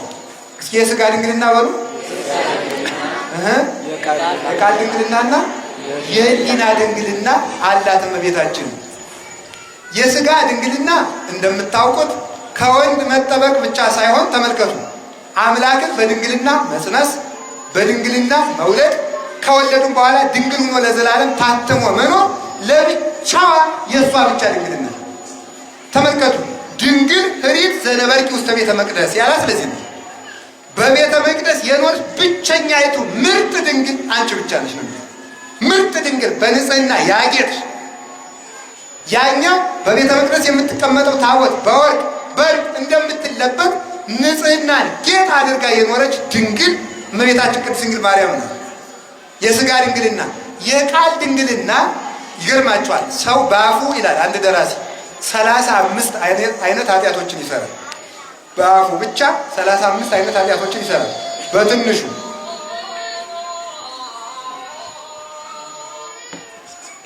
እመቤታችን ግን ከቃሉ ጋር ናችሁ። በዚህ ዓለም ላይ ከድነት በቀር ያልተናገረ አንደበት ያላት ማርያም ብቻ ናት ይላል ሊቁ። ቅዱስ አትናቴዎስም ይናገራል። ይሄ ንግግሯ ድነት ብቻ። እስኪ ድነት ብቻ በሉ። እስኪ ስሙ፣ ተመልከቱ። ከዚያ ውጭ ስለ ራሷ ተመልከቱ። ኃጢአት ባይሆንም ለምሳሌ ሰው ሲከሰስ ስለ ራሱ ቢከራከር ኃጢአት የለውም። እመቤታችን ግን ስለ ራሷ እንኳን አልተከራከረችም። የምትናገረው ሰውን የሚያድን ነገር ብቻ ነው። እዩት፣ ነገሯን ስሙት። ሉቃስ ወንጌል ምዕራፍ 1 ወሁሉ ነገራ በሰላም ይላል ቅዱስ ያሬድ። እንዲሁ ነገሯ ሁሉ ሰላም ነው። ነገሯ ሁሉ በሰላም እግዚአብሔር የተቃኘ ነው። አንደበቷ ንግግሯ ሁሉ በሰላም እግዚአብሔር የጣፈጠ ነው። መዓዛፏ ከመኮል የአንደበቷ መዓዛ እንደ እንኮይ ያማረ ነው። እንደ እንኮይ የጣፈጠ ነው። ከሷ የሚወጣው ተመልከቱ፣ ሐሊብ ወማር ወንጌል፣ ሐሊብ ወንጌል፣ ማር ኦሪት ከድንግል ማርያም ጉሮሮ ይፈልቃል እንጂ ከሷ ሌላ ተነግሮ አያውቅም። ስሙት እንኳን ድንግል አንቺ ትጸንሻለሽ ሲባል እንዴት እንዲህ ትለኛለህ? እንዴት እንዲህ ነገሩ መልካም ነው። ነገር ግን አልተጠራጠርኩም። ግን ተመልከቱ ሴት ተመልከቱ ሴት ያለ ወንድ መጽነሷ ምድር ያለ ዘር ማፍራቷ ወዴቱን ያውቃል ብላ ተረዳች እንጂ አልተጠራጠረችም። መጨረሻም ተመልከቱ እግዚአብሔር የሚሳነው የለም ብሎ መልአኩ ቅዱስ ገብርኤል ሲናገራት እንደ ቃልህ ይደረግልኝ ብላ ተናግራ የእሷም እንደ ቃልህ ይደረግልኝ ብላ በተናገረችው ቃል የዓለም ድህነት ተፈጸመ። ድንግሊቱ ሔዋን እባብን ሰምታ ብታጠፋል፣ ድንግሊቱ ማርያም ገብርኤልን ሰምታ አዳነችን። ድንግሊቱ ሔዋን በለስን በልታ ብታጠፋል፣ ድንግሊቱ ዳግሚት ሔዋን ቅድስት ድንግል ማርያም የሕይወት ፍሬ ኢየሱስ ክርስቶስን አፍርታ እርሷ አዳነችን። በሔዋን ጆሮ በኩል የእባቡ መርዝ ገባ፣ በድንግል ማርያም ጆሮ በኩል ፍስሐ ኩሉ ዓለም ኢየሱስ ክርስቶስ ገባ። በእሷ በኩልም የሁላችን ደስታ ወደኛ ተንቆረቆረ። ስለዚህም ሙሐዘ ፍስሐ እንላታለን። እስቲ አንድ ጊዜ የደስታ መፍሰሻ በሉ። የደስታ መፍሰሻ ለሁሉ የደስታ መፍሰሻ እግዚአብሔር ደስታን የቀዳው በድንግል ማርያም ጆሮ ነው። በእሷ በኩል ለዓለም ደስታ ፈሰሰልን። ያን ደስታን የሚቀማን እንዳይኖር አድርጎ ከመስቀሉ ላይ አፍልቆ ሰጠን። ስለዚህ እመቤታችን ድንግልናዋ የአንደበቷ ድንግልና ከድነት ፍቅር አልተናገረችም። ንግግሯ እንደ ቃል ይደረግልኝ ነው። ንግግሯ ወይን እኮ የላቸውም ነው። እስኪ ወይን እኮ የላቸውም በሉ። ንግግሯ ይሄ ነው። ወይንኬ አልቦሙ ልጄ ወይን እኮ የላቸውም። በቃ ይሄ ነው ንግግሯ። ከዚያ በቀር ሌላ ላፊ ቃል አልተናገረችም። አንደበቷ የተመረጠ ከባቷ ከቤተ መቅደስ ወጥታ የማታውቅ ከመልካም በቀር ክፉ ያልወጣት እውነትን ከመናገር በቀር ለሐሰት ተመልከቱ ሌሎችንም ተራ ነገሮች ያላዳመጠች የአንደበት ድንግልና ያላት ተመልከቱ። ሔዋን ምስጢር አውጥታ ሰይጣን ሄደና ሔዋን አቤት እግዚአብሔር ግን እንደው በገነት ያሉ እንጨቶችን አትብሉ ያላችሁ ለምንድን ነው? ይኸው ክፋቱ በለስን አትብሉ ቢል አይ ሰይጣን ነው እንዳትለው የገነት እንጨቶችን ሁሉ ያልበላ አትብሉ ያላችሁ ለምንድን ነው ብሎ አውቆ ጅምላ ጠየቃል። አይ ሁሉንስ አትብሉ አላለም፣ አንዲቱን ነው ብላ ምስጢር እንድታወጣለት ማለት። አይ ሁሉንስ አትብሉ አላለንም፣ በለስን ነው እንጂ ብሎ ያለን ብላ አትብሉ ያለን ብላ ምስጢር አወጣች። ሔዋን ምስጢር አባክና ብታጠፋል፣ ማርያምሳ ወተወዲዮ ውስተ ልባ ምስጢሩን ሁሉ በልቧ መዝገብ ይዛ ትኖር ነበር እንጂ አውጥታ አታውቅም።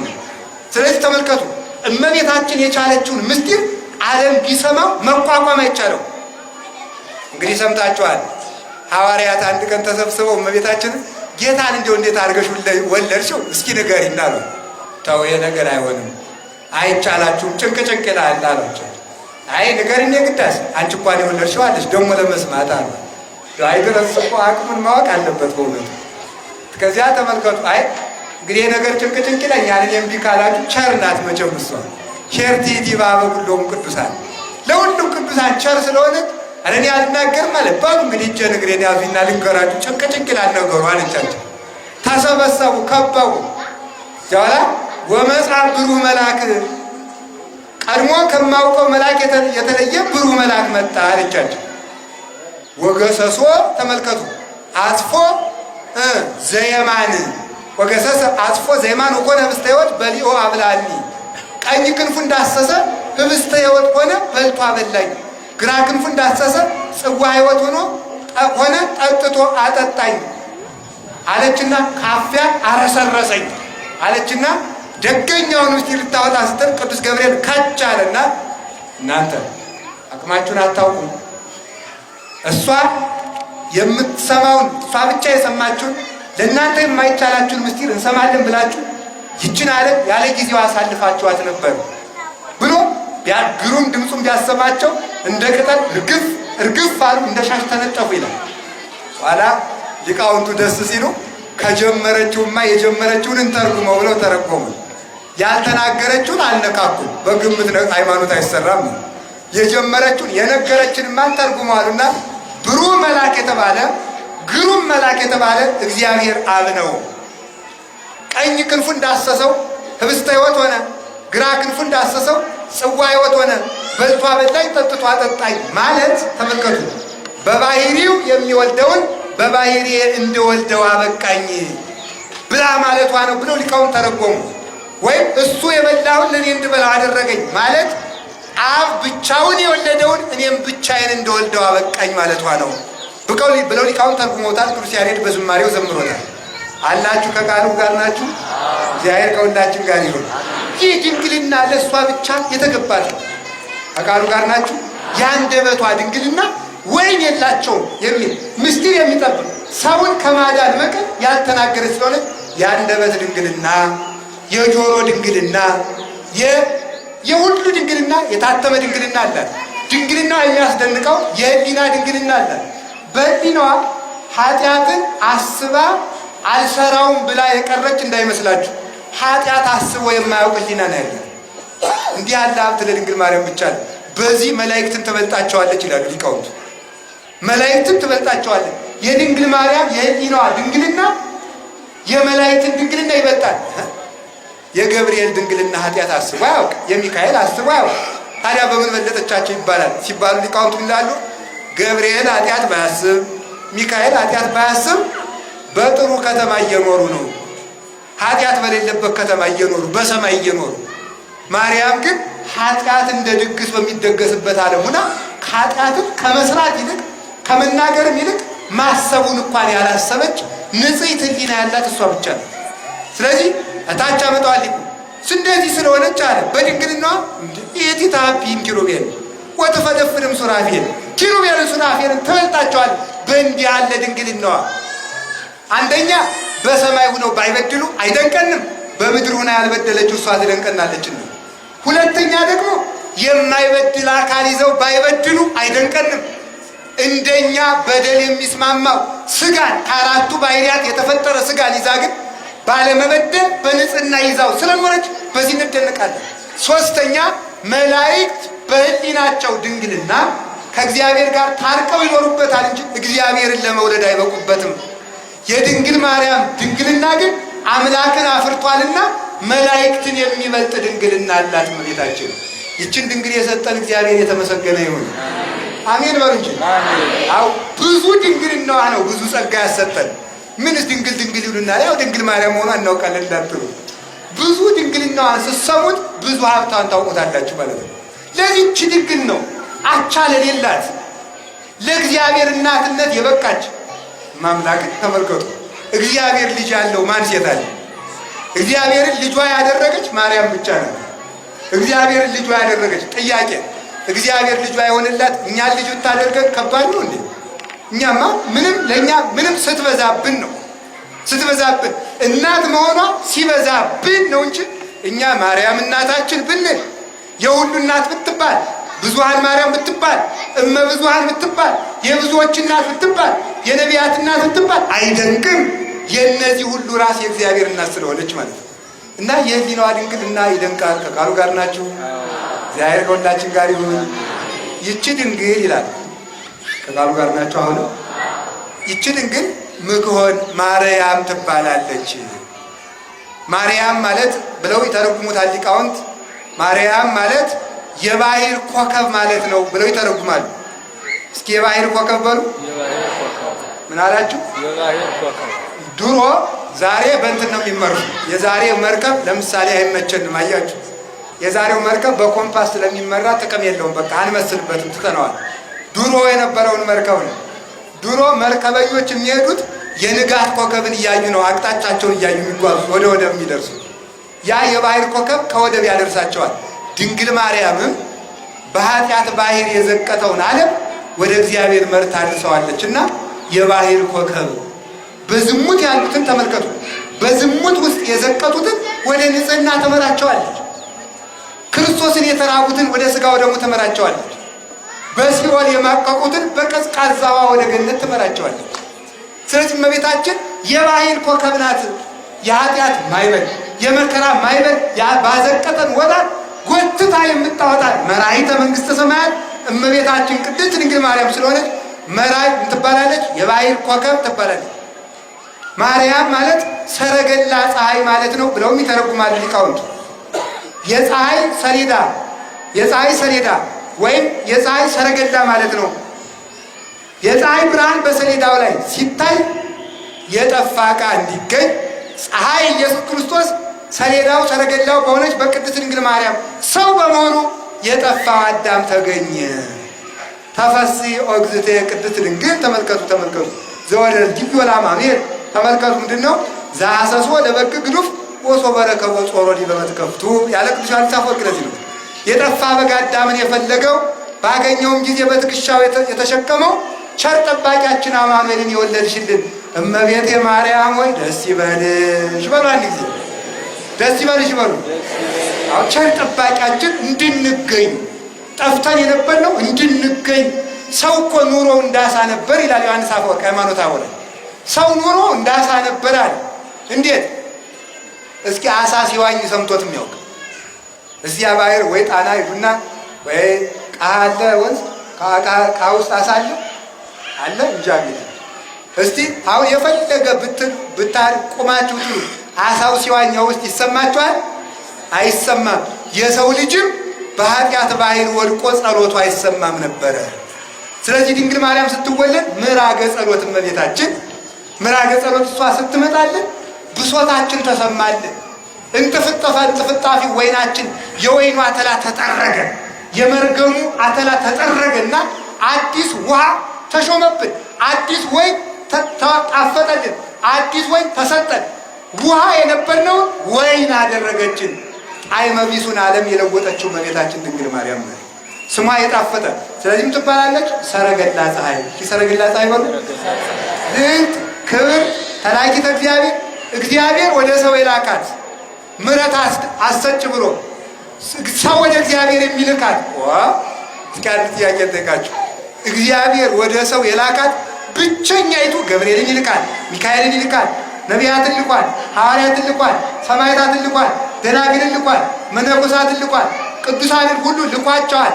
ማርያምን ግን የላካት መርገምን የምታስወግድ የሕይወት መሰላል እንድትሆን ብሎ የማርያም መልእክት ከፍጥረታት መልእክት ይልካል።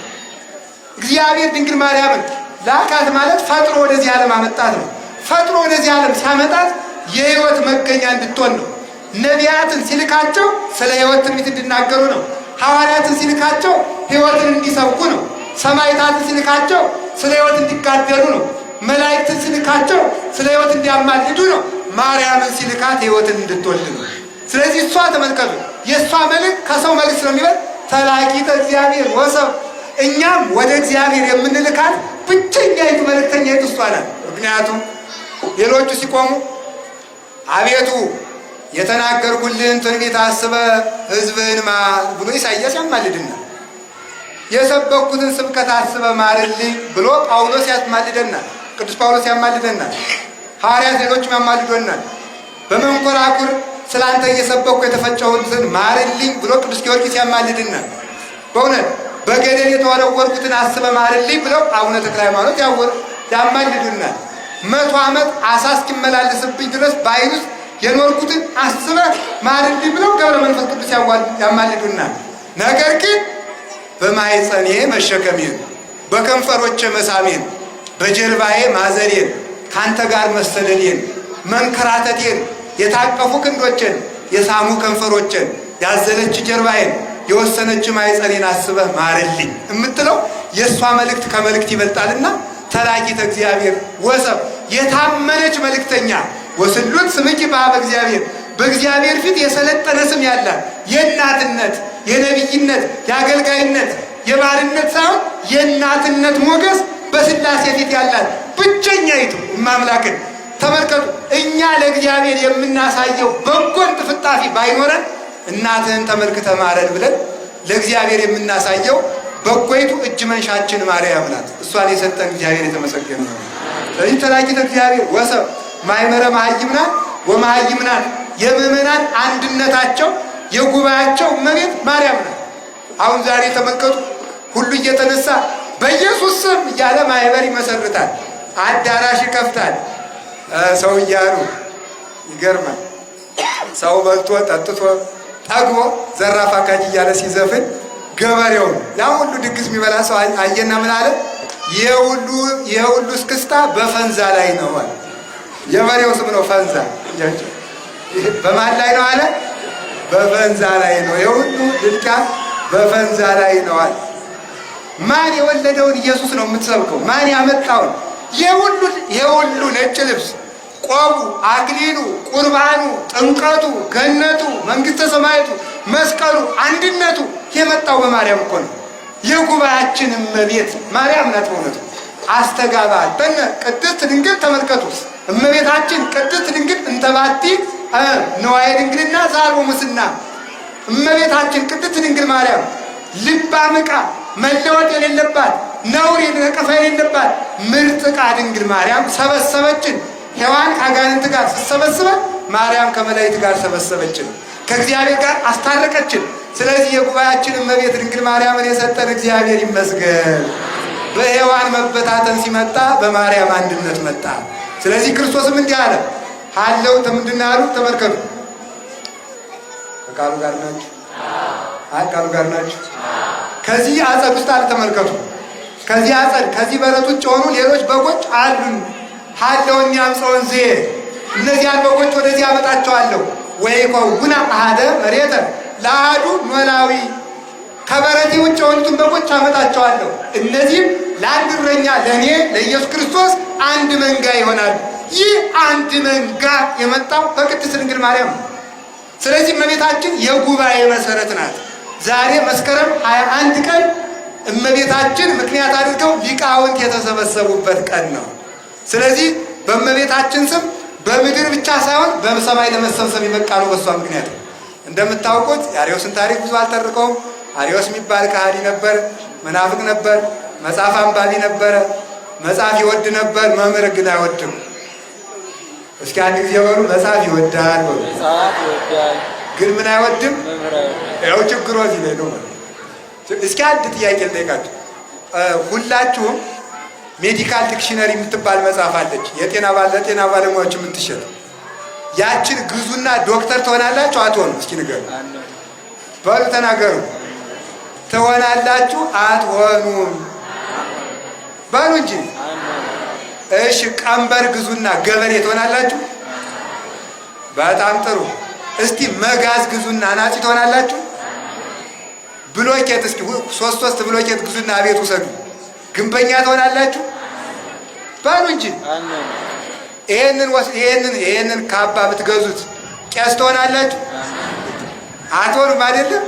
ምን ማለት በስራው መገኘት። ቅዱስ ዮሐንስ አፈወርቅ ይላል ኢትበል እፈቅድ ባይቲቱ እወዳለሁ ብቻ አትበል አለ። አላ ተገበር አናጺ መሆን ደስ ይለኛል ብለህ አናጺ መሆን አችልም። ቢያንስ እንጨት እያጣረብከዋል አይደለም? ቢያንስ እንጨት እያጣረብክ መሆን አለብህ አናጺ ለመሆን ማለት ነው ብሎ አናጺ መሆን ደስ ይለኛል። የለም እንደዚህ አይኮን። አናጺ ለመሆን ተመልከቱ፣ እንጨት መግዛት ብቻ ሳይሆን መጥረብ መልበድ። እስኪ መጥረብ መልመድ በሉ። እንጀራ መውደድ ብቻ ሳይሆን ማብካት መልመድ፣ መጋገር መልመድ አይደለም እንዴ? ጥሩ ወጥ መውደድ ብቻ ሳይሆን እሳቷን መውደድ፣ ወጥ መስራት መውደድ። ይኸውላችሁ አሁን እኮ እንኳን ወንዱ ሴቱ ወጥ መስራት አይወድም። ማምላክ ከስራችሁ አልኩ ይህ ዘመን ሴት ወጥ መስራት አትወዱ። በቃ ባል አግብታችሁ እየሄደ ሆቴል እንደ ፈረንጅ ባልና ሚስት፣ ፈረንጆቹ ባልና ሚስቱ ምግብ ቤት ገብተው ሰውየውም የራሱን እሷም የራሷን ከፍለው ቤታቸው። ይሄ ትዳር ነው? ኮስት ሼሪንግ ነው። ይሄ እኮ ትዳር አይደለም። ማምላክ ይሄ ትዳር ሳይሆን የህብረት ስራ ማህበር ነው የሚባለው አይደል? ስለዚህ ትዳር የሚባለው የልብ አንድነት፣ ልክ እንደ ነፍስና እንደ ስጋ ፍጹም ተዋህዶ ፍጹም አንድነት። ስለዚህ አንድን ነገር በመመኘት ብቻ አይሆንም። ምንድነው? ባለሙያውን መውደድ። ሐኪም ለመሆን የፈለገ ሰው 5 ዓመት ሊማር 7 ዓመት ሊማር 7 ዓመት ሜዲሲን ቢያጠና ከሱ ከቀደመው ዶክተር ወይም ከስፔሻሊስት ዶክተሩ ነው ሰርጀሪውን ማጥናት የሚችለው ማለት ነው። እንዴት እንደሚሰራ የኩላሊት ጠባዩ እንዴት እንደሆነ የእያንዳንዱ ሕዋስ ምን እንደሆነ ከቀድሞው አጥንቶ ነው። ያለ መምህርም መጽሐፍን መረዳት አይቻልም። የሚያስተምረኝ ሳይሆን እንዴት ብዬ አውቀዋለሁ ያለው ግብረ ሐዋርያት ምዕራፍ 8 ላይ ስለዚህ ነበር። አርዮስ መጽሐፍ ያነባል፣ መምህር ግን አይሰማም። ያለ መምህር መጽሐፍ ቅዱስን ማንበብ የሚችሉ ሰዎች እያነበው ወደ ሃይማኖት እደርሳለሁ የሚሉ ሰዎች ገደል ይገባሉ እንጂ ለሃይማኖት አይደርሱም። ከትዕቢት እግዚአብሔር ይጠብቀን። እንግዲህ አርዮስ እንዲያድርጎ ተበተ። መጽሐፍ ቅዱስ ላይ ባነበበው ቃል ኢየሱስ ክርስቶስ ፍጡር ነው ብሎ ተነሳ። ከዚያ በኋላ ተመልከቱ፣ ራእይ አየ። መምህሩ ቅዱስ ጴጥሮስ ተው ቢለው አልሰማም አለ። አለፍ አለፍ እያልኩ ነው መርጋቸው። ኧረ ተው አርዮስ ከመጽሐፍ ብታነበው እኔ ካልተረጎምኩልህ እንዴት ብለህ አወቅኸው? ኧረ ተው ቢለው ትቻለሁ እያለ መንደር ለመንደር እያውደለደለ ለሴቱ ለውሃ ቀጁ ሁሉ ይሰብከው ጀመር። በግጥም ግጥሚቱን እየገጣጠመ ዘፈኒቱን ድምፀ መልካም ነበር። አርዮስ እና ደግሞ አንድ ሰው እያለ ቅዳሴ ቀድሼ እንደው ስሙን አልጥራው ብዬ ነው አለ እና ሲዘፍኑ በጋጥ ያለው ፈረስ ያሽካካ ነበር ይላል። ድምፀኛ ናቸው በእውነቱ ግጥም ይችላሉ፣ ድምፅም ነበራቸው። እንዲህ ያደረገ ይሰብክ ጀመረ፣ አሳሳተ። ከዚያ በኋላ ተመልከቱ ጌታችን ኢየሱስ ክርስቶስ ለቅዱስ ጴጥሮስ ተገልጦ አውግዘ ለየው ብሎ አወገዘው። ራእዩን እያለፍኩት እየሄድኩ ነው። አውግዞ ለየው። ከዚህ በኋላ ተመልከቱ አርዮስ ካወገዘው በኋላ የእሱ አብሮ ተማሪ ጓደኛ የነበረ እለእስክንድሮስ የሚባል ሰው መጣ። ይቅርታ አኪላስ የሚባል ተሾመ። ያ ምስጋና ወዳጅ ነው። ኋላ ምን ይለዋል? ቅዱስ ጴጥሮስ ካረፈ በኋላ ገናውን ሊቅ ተሾመ። አርዮስ እኮ ነው ሊቅ የተሾመ ገናውን ነው። መማርማ መምህራችን ጴጥሮስም ተምሮ ነበር። አዲያ እንዲያው ፈሊጥ ያንሰው ነበር፣ እንዲያው በሆነ ባልሆነው ያወግዝ ነበር አለ። ይኸውላችሁ ማመስገን ክርስቲያንን የሚያጠፋው ምስጋና መውደድ ነው። ክርስቲያን የሚያጠፋው አብዛኛው ክርስቲያን ፕሮቴስታንት የሚሆንበት ዋናው ምክንያት ምስጋና ፍለጋ ነው። ኦርቶዶክስ ሁልጊዜ ወዮላችሁ፣ እንዲሁ አንድ ቀን ማጽናናት አታውቅም። ሁልጊዜ ሌቦች ናችሁ፣ ሁልጊዜ ሌቦች ናችሁ እያላችሁ እንዳጠፉ እዚያ ግን ስትሉ ጸድቃችኋል፣ አሜን በሉ። አሜን ወራላል። ስለዚህ ጸድቃችኋል፣ አሜን። ድናችኋል፣ አሜን። ኢየሱስ ሙቶላችኋል፣ አሜን።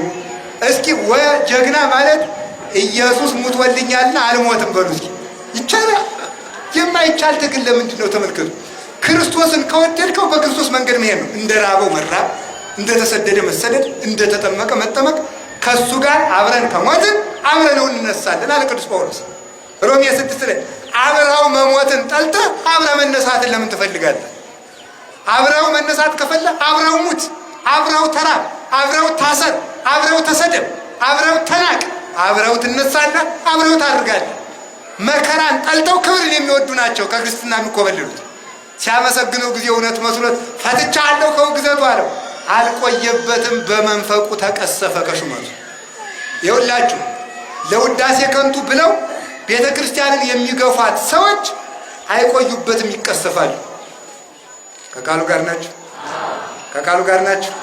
እግዚአብሔር ጋር ታግሎ ያሸነፈ ሰው አይተን አናውቅም።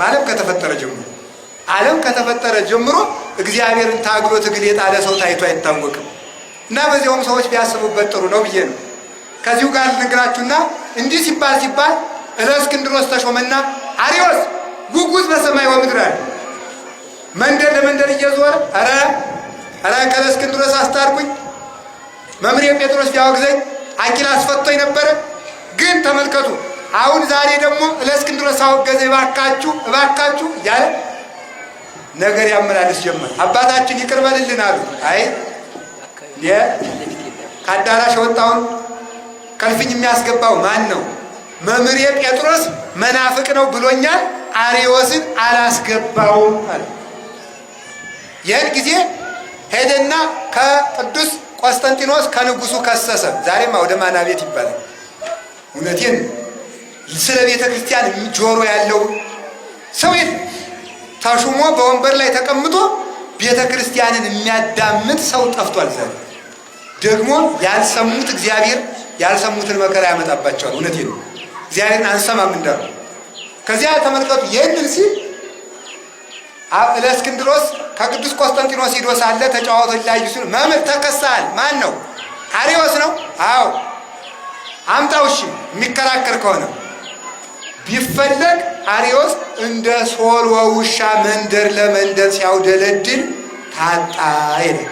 ሶልወ ውሻ ታውቃላችሁ? ዘዋሪ ነው፣ ዝም ብሎ መንደረኛ ውሻ ከቤቱ የማይጸና ዘዋሪዎች የዋሆችን የሚያታልል እንደ ሶልወ ውሻ እያውደለደለ ጠፋ አርዮስ። ከዚህ በኋላ ጉባኤ ይሰራ ተባለ። ከሚያዝያ ማርያም እስከ መስከረም ማርያም ሊቃውንት ተሰብሰቡ ብሎ ቆስጠንጢኖስ አዘዘ፣ በኒቅያ አዘዘ። ለምን ሲባል የታመሙት ሊቃውንት ድነው ሽማግሌዎችም አዝግመው እንዲደርሱ ብሎ ራቅ አድርጎ ቀጠረ። ዛሬ መስከረም 21 ቀን በአራቱ ማዕዘን ያሉ ሊቃውንት አርዮስን ለመከራከር ተሰብስበው ተመልከቱ። በቅድስት ድንግል ማርያም ቀን በበዓሏ ቀን ተሰብስበው አንድ ጉባኤ የሰሩበት ቀን ነው። እየተበታተነችውን ኢትዮጵያን እግዚአብሔር ከዛሬ ጀምሮ አንድ እንዲያደርግልን ቅዱስ ፈቃዱ ይሁንልን። ሊቃውንት ተሰበሰቡ። 2348 ሊቃውንት ተሰበሰቡ። ጉባኤ ተደረገ። መቼስ ወጡን ሳላቀምሳችሁ ማለት ነው። እውነቴን ነው። እንዲያው ዝም ብዬ በርበሬውን አቅርቤ፣ ሽሮውን አቅርቤ፣ ወጡን አቅርቤ፣ ድስቱን አቅርቤ ሳቀምሱ ስትወዱ ነውር አይደለም? ነውር ነው እኮ። እንዲያው እናቶቻችን ባይደርስም እንዲያው ጨልፍ የላቅምስ ብለው ወጡን አቅምሰው ይሰዳሉ። በእንጀራ የቸኮለውን ሰው ቸኩላችኋል በሉ በጭልፍ አቅምሼ ልስደዳችሁ ጥቂት ወጡን። ስለዚህ ተመልከቱ ምን አደረገ? ተሰበሰቡ። አርዮስ ተፈለገና መጣ። አርዮስ አቤት፣ ማን ይጠይቅ?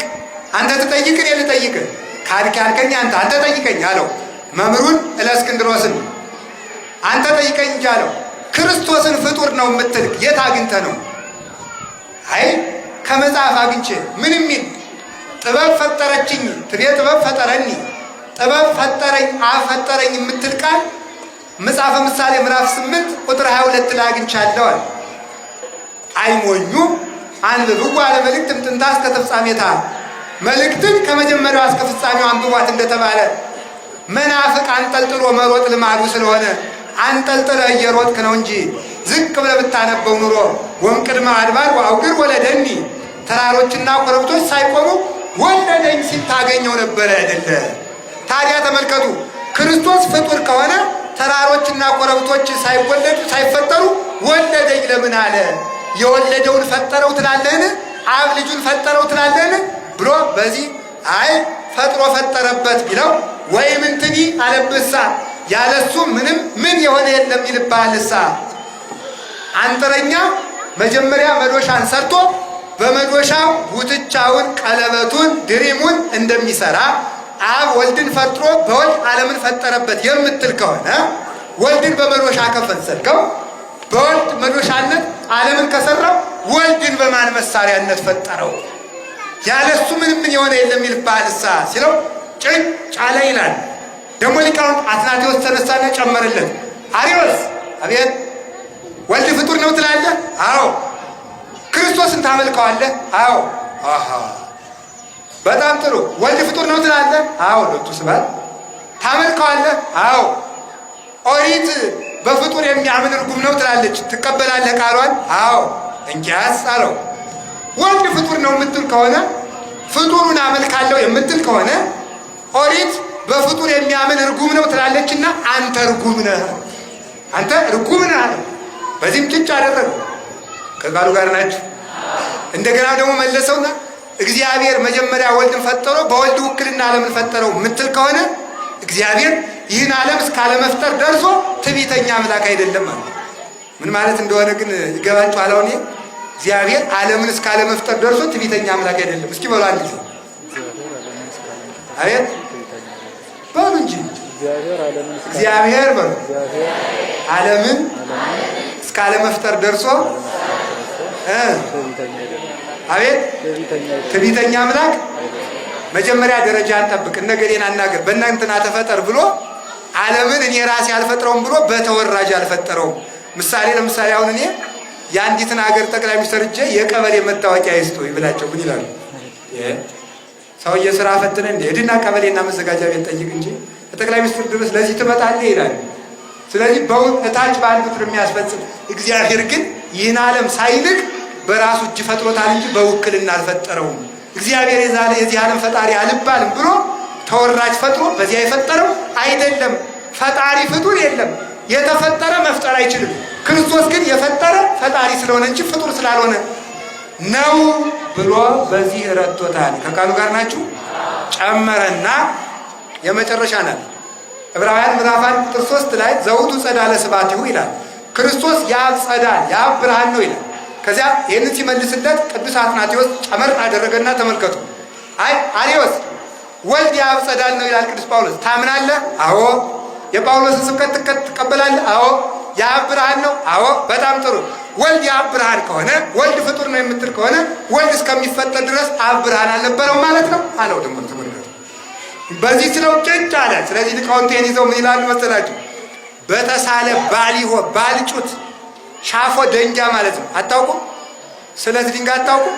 እናንተ ምን ከብት ጠብቃችሁ አታውቁም? ለምን ታውቁታላችሁ? ከብት የጠበቀ ነው የሚያደርገው።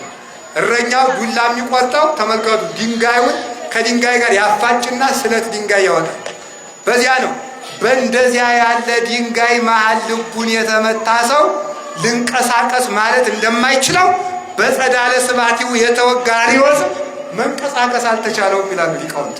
የአብ ብርሃን ነውና የአብ ብርሃን ወልድ የአብ ብርሃን ስለሆነ የፈጣሪ ብርሃን ፍጡር አይሆንም እና ወልድ ፍጡር አይደለም ብለው አርዮስን አፍ ያሳዙ ሊቃውንት የተሰበሰቡበት ቀን ነው። ለዚህ ቀን ያበቃን እግዚአብሔር የተመሰገነ ይሁን። በዚህ ቀን ከቤቷ የሰበሰበን እግዚአብሔር የተመሰገነ ይሁን። ታዲያ አንድ ሀሳብ ልንገራችሁ። የተሰበሰቡ ሊቃውንት ስንት ናቸው?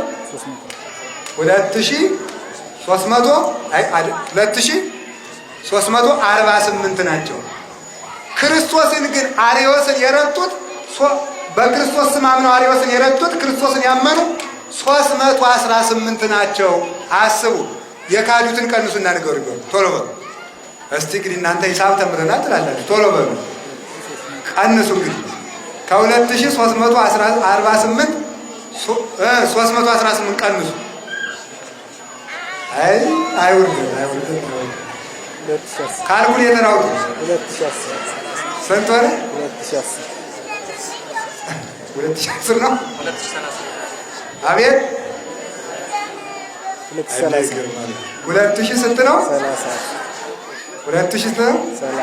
30 አለ 20 አለ 10 ይላል። ይገርማል። ይህች መውቀቱና ማለት ነው። እንዲሁ እናንተ ቁስ አትኩሩ። ማምላክ ፒኤችዲ ያለኝ ማስተር አለኝ አትጃጃሉ። ይህችን ማስላት ሲያቅታችሁ ማለት ነው። ሊቃውንት አባቶቻችን አቡሻሩን በደንብ ያመሰጥሩታል። ለዚህ እውቀታችሁ ደግሞ ቆርጣችሁ ቤተክርስቲያን ስትንቁ እንዲሁ ማፈሪያውን ላይ አይደለንም አይደላችሁ ማለትም አይደለንም ነው ያሉት። አብረን ስንሰዳደብ ደስ ይላችኋል አይደለም? ብቻችሁ ሲሆን ነው የሚከፋችሁ። ስለዚህ ተመልከቱ። ዝም ቀላል አቀናነስ እኮ እንዲሁ ተይውላችሁ 300 ማንሳት ስንት ቀረ?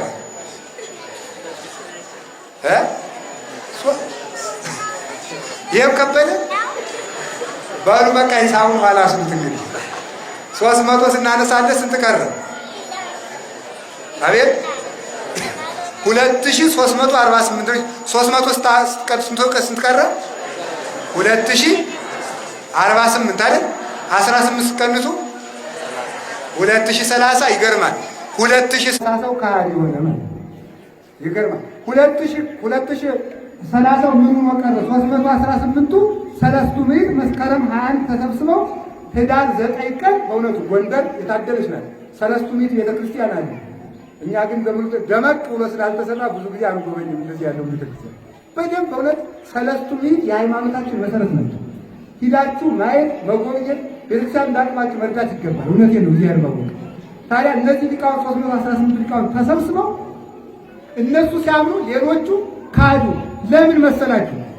መልስ እንመልሳለን ሲሉ ሌላ ክደት እያመነጩ ይሄዱ። ሌላ ክደት፣ ከክደት የከፋ ክደት ማለት መልስ መለስኩ ብሎ የሚክዱት ክደት ነው። ስለዚህ ቅዱስ ቄርሎስ ምን አለ? እውቀት ሳይኖረው ስለ ክርስቶስ እከራከራለሁ የሚል ሰው የባስ ክርስቶስን እየቀሰቀሰ ያሰድበዋል። ያለ አቅም ክርክር አትጠብ። ያወቃችሁትን ብቻ ይዛችሁ ኑሩ። 3 ጥቅስ ከማወቃችሁ መናፍቃንን ናግጠመኝ ብትሉ ጥቅሲቱ ስታልቅ ጆሮአችሁን ብለው ይወስዷቸው ብላ ተረጋችሁ ማለት ያልቃል። 5 ብትሆን ታልቃለች። ማቴዎስ ምዕራፍ 5 ዘፍጥረት ምዕራፍ 3 ሮሜ ምዕራፍ 2 አለቀው። ኋላ ሳንጨጭ እንደዚያ እንዳይሆን ያወቀ ሰው ለመምህራን ክርክሩን ለመምህራን መተው ነው። ከቃሉ ጋር ናችሁ። ቢያይ ከሁላችን ጋር ይሁን። ስለዚህ እመቤታችን ዛሬ መስከረም 1 ቀን ብዙሃን አባቶቻችን ተሰብስበው ሃይማኖታችን የገለጡበት ስለሆነ የነቢያት የመላእክት እህታቸው፣ የነቢያት የትንቢታቸው ፍጻሜ፣ የሐዋርያት ስብከታቸው፣ የሰማዕታት የመከራቸው አክሊል፣ የመነኮሳት የምንኩስናቸው መዓዛ፣ የመላእክት የንጽህናቸው እህት፣ የሊቃውንት የጉባኤያቸው አንደበት ቅድስት ድንግል ማርያም ስለሆነች መስከረም 21 ቀን ብዙኃን ማርያም ትባላለች። ብዙኃን ማርያም በሉ በባይባችሁ የብዙዎች እናት ማለት ነው። የብዙዎች እናት በሉ ለመላእክትም፣ ለነቢያትም፣ ለሐዋርያትም፣ ለሰማዕታት፣ ለደናግል፣ ለመነኮሳት፣ ለክርስቲያን ሁሉ የምትበቃ ሰፊ መጋረጃ ስለሆነች ብዙኃን ማርያም መመኪያ ናት ያለውን ብቻ ልናገርና ትምህርት የሚጠቅል ብከወን ለደናግል ይቺ ድንግል ማርያም የደናግል መመኪያቸው ናት። እስኪ አንድ ጊዜ በሉ የደናግል መመኪያቸው። ኧረ በሉ አቤት። እስኪ አንድ ጊዜ ጠይቃችሁ ለመጀመሪያ ጊዜ የሴት መብት የተከበረ መቼ ነው? ሴት መብት በሕገ መንግስቱ አንቀጽ ይህን ያህል እንዳትሉ የቤተ ክርስቲያን መልስ ነው። ለመጀመሪያ ጊዜ የሴት መብት የተከበረ መቼ ነው? ሴቶች ነው አሁን መብት ያለበት። አታውቁትም? መብታችሁን አታውቁም? ለፍርድ ቤት ሲላችሁ ነው የምታውቁ መብታችሁን ባሎቻችሁን ለመክሰስ። ለመጀመሪያ ጊዜ የሴት መብት የተከበረ በድንግል ማርያም ነው። ድንግል ማርያም ናት ያስከበረችላችሁ። የሆነ ፖለቲከኛ እንዳይመስላችሁ። ማርያም ናት የመብታችሁ ጠበቃ። እመቤቴ ዕዳ ነበረባችሁ እናንተ። ምክንያቱም ወንዶች ምን እያሉ ይመኩባችሁ መሰላችሁ? መነኩሴ ይመኩባችኋል። መነኩሴ ጾታ የለውም። አያችሁ፣ ጾታ የለውም። መነኩሴ ወንድም አይደለም ሴትም አይደለም፣ መልአክ ነው። መልአክ ነው እንጂ መነኩሴ ጾታ የለውም። ምክንያቱም የጾታ ስራ ስለማይሰራ ማለት ነው። ከቃሉ ጋር ናችሁ። ታዲያ ወንዶች በሴቶች ይመኩ ነበር። እንዴት? ሔዋን እኮ ናት እንጂ ከአዳም አጥንት የተገኘች፣ አዳም ከሔዋን አጥንት አልተገኘም። ስለዚህ እኛ አስገኘናችሁ እንጂ እናንተ አላስገኛችሁምና የፍጥረት ታናናሾች ናችሁ ይሏቸው ነበረ። አሃ እንዲማ ከሆነ ሔዋንን አዳም ቢያስገኛት ማርያም ክርስቶስን አስገኝታ የለ። ስለዚህ እናንተ በአዳም ብትመኩ በሔዋን ብትመኩብን እኛ በማርያም እንመካባችኋለን ብለው ሴቶቹ ተመልከቱ የፍጥረት ዕዳቸውን ጭምር ከፈለችላችሁ ማለት ነው። በሉ ለበሉላት ለመሪዳችሁ የፍጥረት ዕዳ የከፈለችላችሁ መሬታችን ነው። እንግዲህ ዕዳ የለባችሁ ማለት ነው። አሁን እንግዲህ ከእኛ ጥንት እኮ ነው የተገኛችሁ ይላችሁ ካለ የማምን ቁም ነገር አለ። እኛ ከእናንተ ብንገኝ ቁም ነገር የለውም። የፍጥረታት ፈጣሪ የተገኘ ከሴት ነው ብላችሁ እንድትመኩ ያደረገቻችሁ እመቤታችን ነው።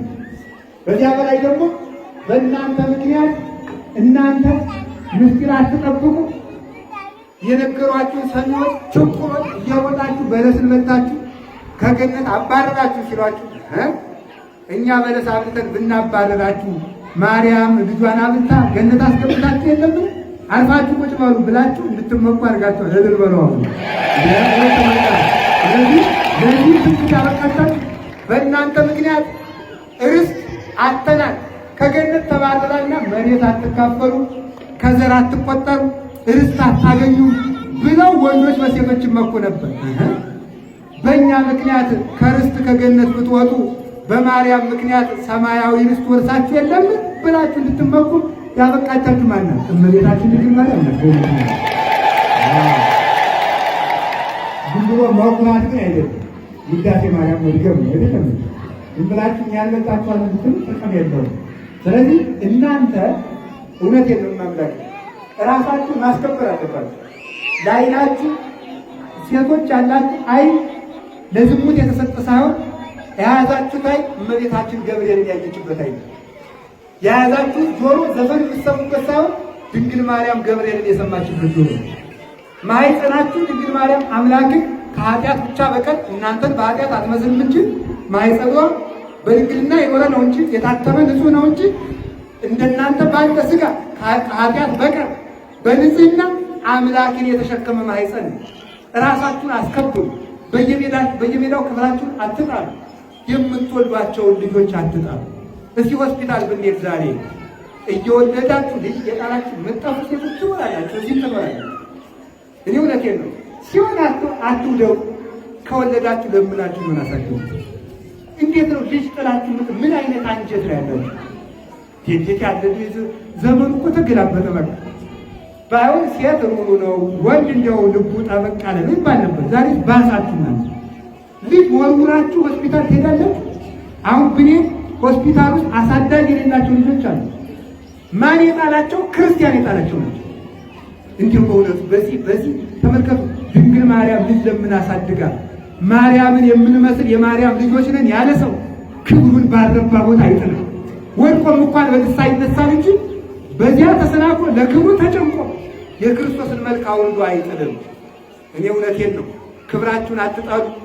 ፍጥረት ጽንስ አታስወርዱ። እውነቴን ነው። ፍዳ ያመጣባችኋል ጽንስ ማስወረድ። አሁን ዛሬ እስኪ ተመልከቱ።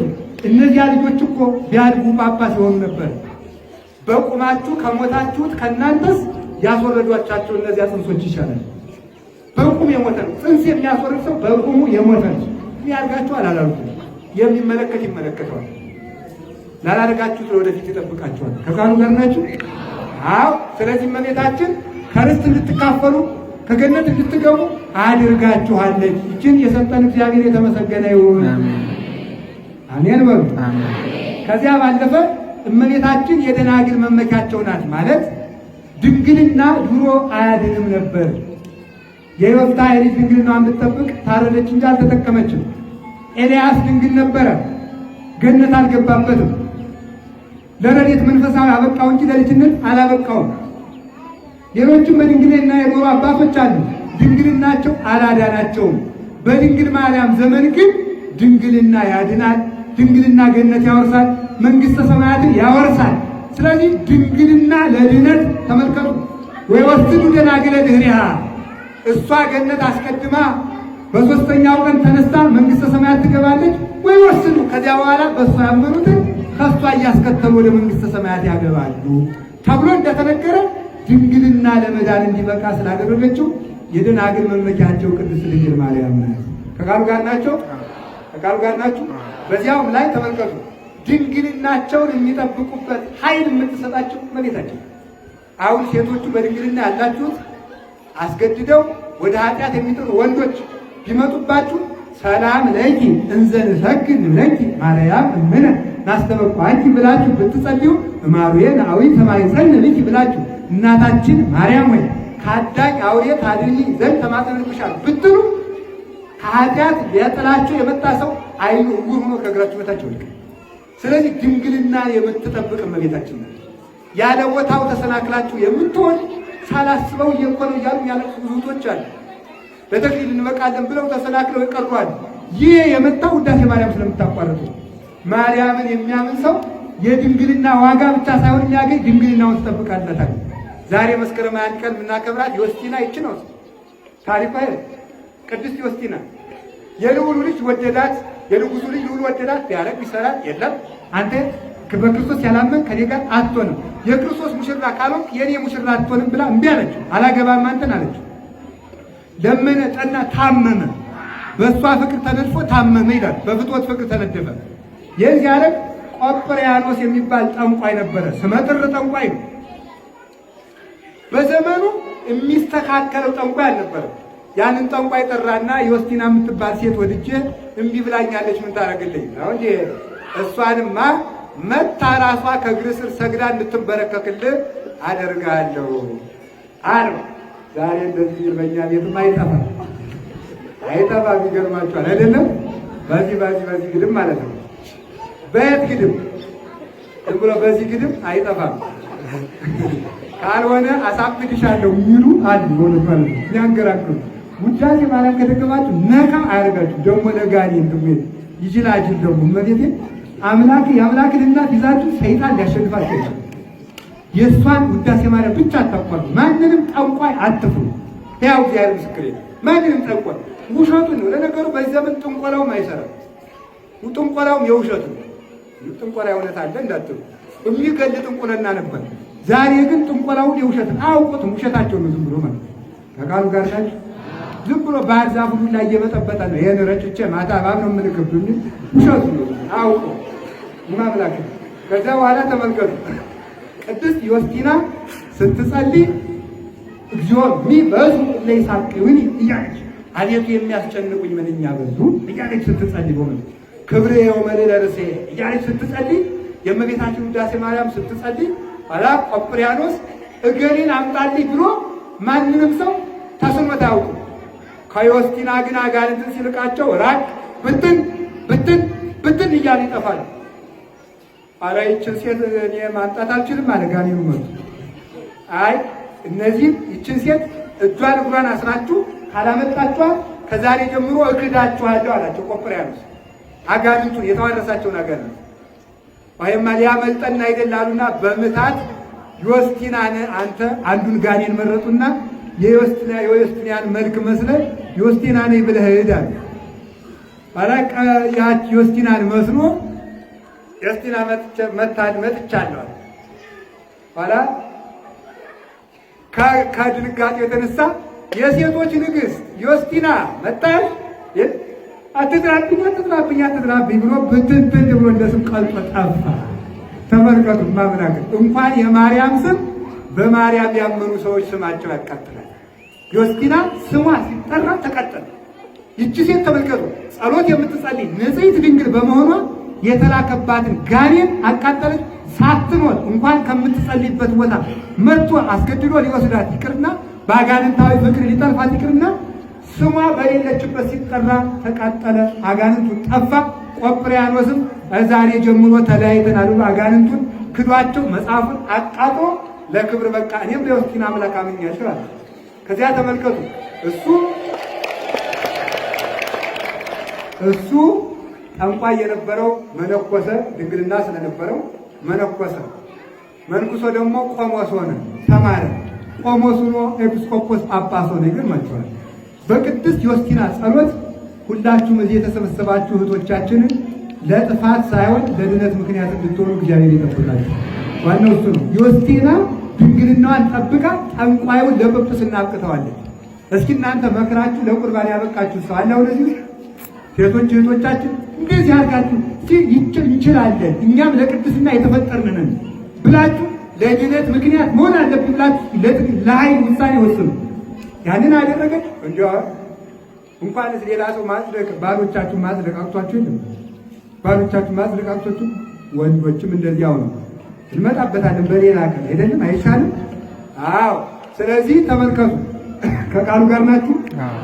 እመቤታችን ድንግልና ትጠብቃለች። የሁላችንም ክብራችን እንዳይጠፋ ድንግል ማርያም ትጠብቀን። የምትጠብቀን እሷ ናት እንጂ ሰው ተጠብቆ ለክብር መብቃት አይችልም። ሰው ደካማ ነው። ተዘከር እግዚኦ ከመ መሬት ነው ይሄ አፈር መንሸራተቱ ሰው መሳቱ አይቀርም። በድንግል ማርያም ረድኤት ግን ተጠብቆ ሰው ለክብር ይበቃል። የእሷ ረድኤት ጠብቆን እንጂ ሁላችንም ደካሞች ነን። በእግዚአብሔር ቸርነት ግን ለገነት ለመንግሥተ ሰማያት ለክብር እንደምታበቃል የሚፈታተንን ሰይጣን እሷ ቀድማ እንደምታጠፋልን እናምናለን። ረድኤቷ በሁላችን ላይ ይደርብን።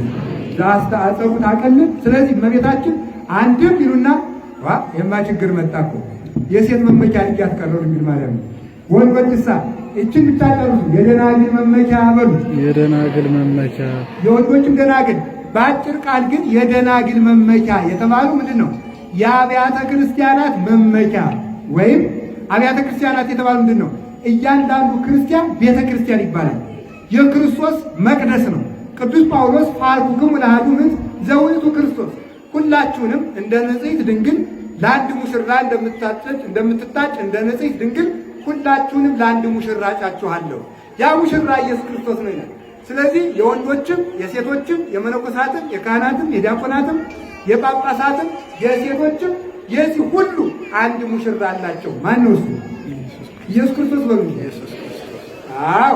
ስለዚህ ለክርስቶስ በሃይማኖት የተጠመቁ ሁሉ ደናግል ይባላሉ። የደናግል መመኪያቸው የተባለው ተመልከቱ። በነፍስ ድንግል የሆኑ የድንግልናቸውን ያጡሳሉ ቢሰናከሉት ቢባል ደግሞ ተመልከቱ። በንስሐ ተመልሰው ለነፍስ ድንግልና የበቁትም የእነዚህም መመኪያቸው ቅድስት ድንግል ማርያም ናት። ከእግዚአብሔር ጋር እንዲታረቁ ለንስሐ ድንግልና ታበቃቸዋለች። አንድም ይሉና ሊቃውንቱ ምን ይላሉ? ተመልከቱ። የሐምስት ጠባባት መመኪያቸው እሷ ናት። ለምን? ዋጋቸውን የሚከፍልላቸውን ጌታ ወልዳለችና። ማቴዎስ ምዕራፍ 25 ላይ ስታነቡ ይላል 5 ጠባባት ልባሞች 5 ሰነፎች ደናግል ነበሩ፣ አልተረጉምም። የልባሞች መመኪያ ናቸው። እነዚያ ልባሞች የተባሉት እነ ሃይማኖት፣ እነ ፍቅር፣ እነ ተስፋ ናቸው። እነዚህ ዋጋ እንዲያሰጡ የድንግል ማርያም ረድኤትና ምልጃ ሞገሱ ነው ይቆማልና የደናግል መመኪያቸው ድንግል ማርያም ናት። ማለት የነፍሳት መመኪያቸው ቅድስት ድንግል ማርያም ናት። ዘአስተአጸቡ ታቀልል ጭንቅ ታቀላለች። በሉ እስኪ ሁላችሁ ጭንቅ ታቀላለች፣ ጭንቅ ታቀላለች። አዎ እንኳን እናንተ ጭንቅ ታቀላለች ሲባል በምጥ ብቻ እንዳይመስላችሁ፣ ወይም በራብ ወይም በልብስ አይደለም። ዘአስተአጸቡ ታቀልል የ5000 ዘመን ጭንቅ አቀላለች፣ የሲኦል ጭንቅ አቀላለች። ድንግል ማርያም የማታቀለው ጭንቅ የለም። ተንበርክካችሁ 7 ጊዜ ጸሎተ ማርያም ድገሙ። ችግር ሲመጣባችሁ ለማን ልደውል ይሆን ወደ ማን ልናገር አትበሉ። እመኑኝ፣ እውነቴ ነው። ከስዕሏ ፊት በርከክ ብላችሁ ከቻላችሁ ልባ ጨምራችሁ 7 ጸሎተ እግዝእትነ ማርያም ድገሙ። አጋንንትን በልጇ ረድኤት ታበታትንልናለች። ስለዚህ ጭንቅ ታቀላለች። ምንድን ነው? ወተነብል ለሁሉ ፍጥረት ለፍጥረት ሁሉ ትማልዳለች። ደው ሲናገር ምንድን ነው? ይእቲ ምሳል ይእቲኬ ምሳል የልመና ቦታ ናት ይላል። ይገርማል። እንደው ምሳል የልመና ማቅረቢያ ሰው የራበው ሰው ከድንግል ማርያም ለምኖ ህብስት ክርስቶስን ያገኛል። የጨለመበት ብርሃን ክርስቶስን ያገኛል። ርስት ያጣ ገነትን ያገኛል። ስለዚህ ልጅነት ያጣ በጥምቀት ይከብራል። ድንግል ማርያም የለማኞች ሁሉ ክብር ማግኛ የወርቅ ቦታቸው የነዳያን የገንዘባቸው ሀገር ናት ብለው ይናገራሉ ሊቃውንትና። እችን የሰጠን እግዚአብሔር የተመሰገነ ይሁን። ከዚች መመኪያችን እግዚአብሔር ያወጣል። ከምትለብስ መካን ረድኤት ከምናገኝባት ከእሷ ፍቅር እግዚአብሔር አይነጥለን። ስለዚህ ሁላችሁም ውዳሴ ማርያም አታቋርጡ። ቅዳሴ ማርያም ጨምራችሁ ጸልዩበት። መዝሙረ ዳዊትና ውዳሴ ማርያም ድገሙ። በጨነቃችሁ ሰዓት የሰማችሁትን ስብከት እውቀት አድርጋችሁት አትቁም፣ ሕይወት አድርጉት። ውዳሴ ማርያም ደግማችሁ ሰላም ለኪ ደግማችሁ መፍትሄ ታገኛላችሁ ከተባላችሁ ድገሙ። ምንም ጭንቅምታ እንዴት ላድርግ ብላችሁ ወገባችሁን ይዛችሁ አትጨነቁ። ነጠላችሁን መዘዝ አድርጋችሁ አጣጥላችሁ ሰላም ለኪ ተደፍታችሁ 7 ጊዜ ጸልዩ። አጋንንት ይወድቁላችኋል። እግዚአብሔር ከሁላችን ጋር ይሁን። ስብሐት ለእግዚአብሔር።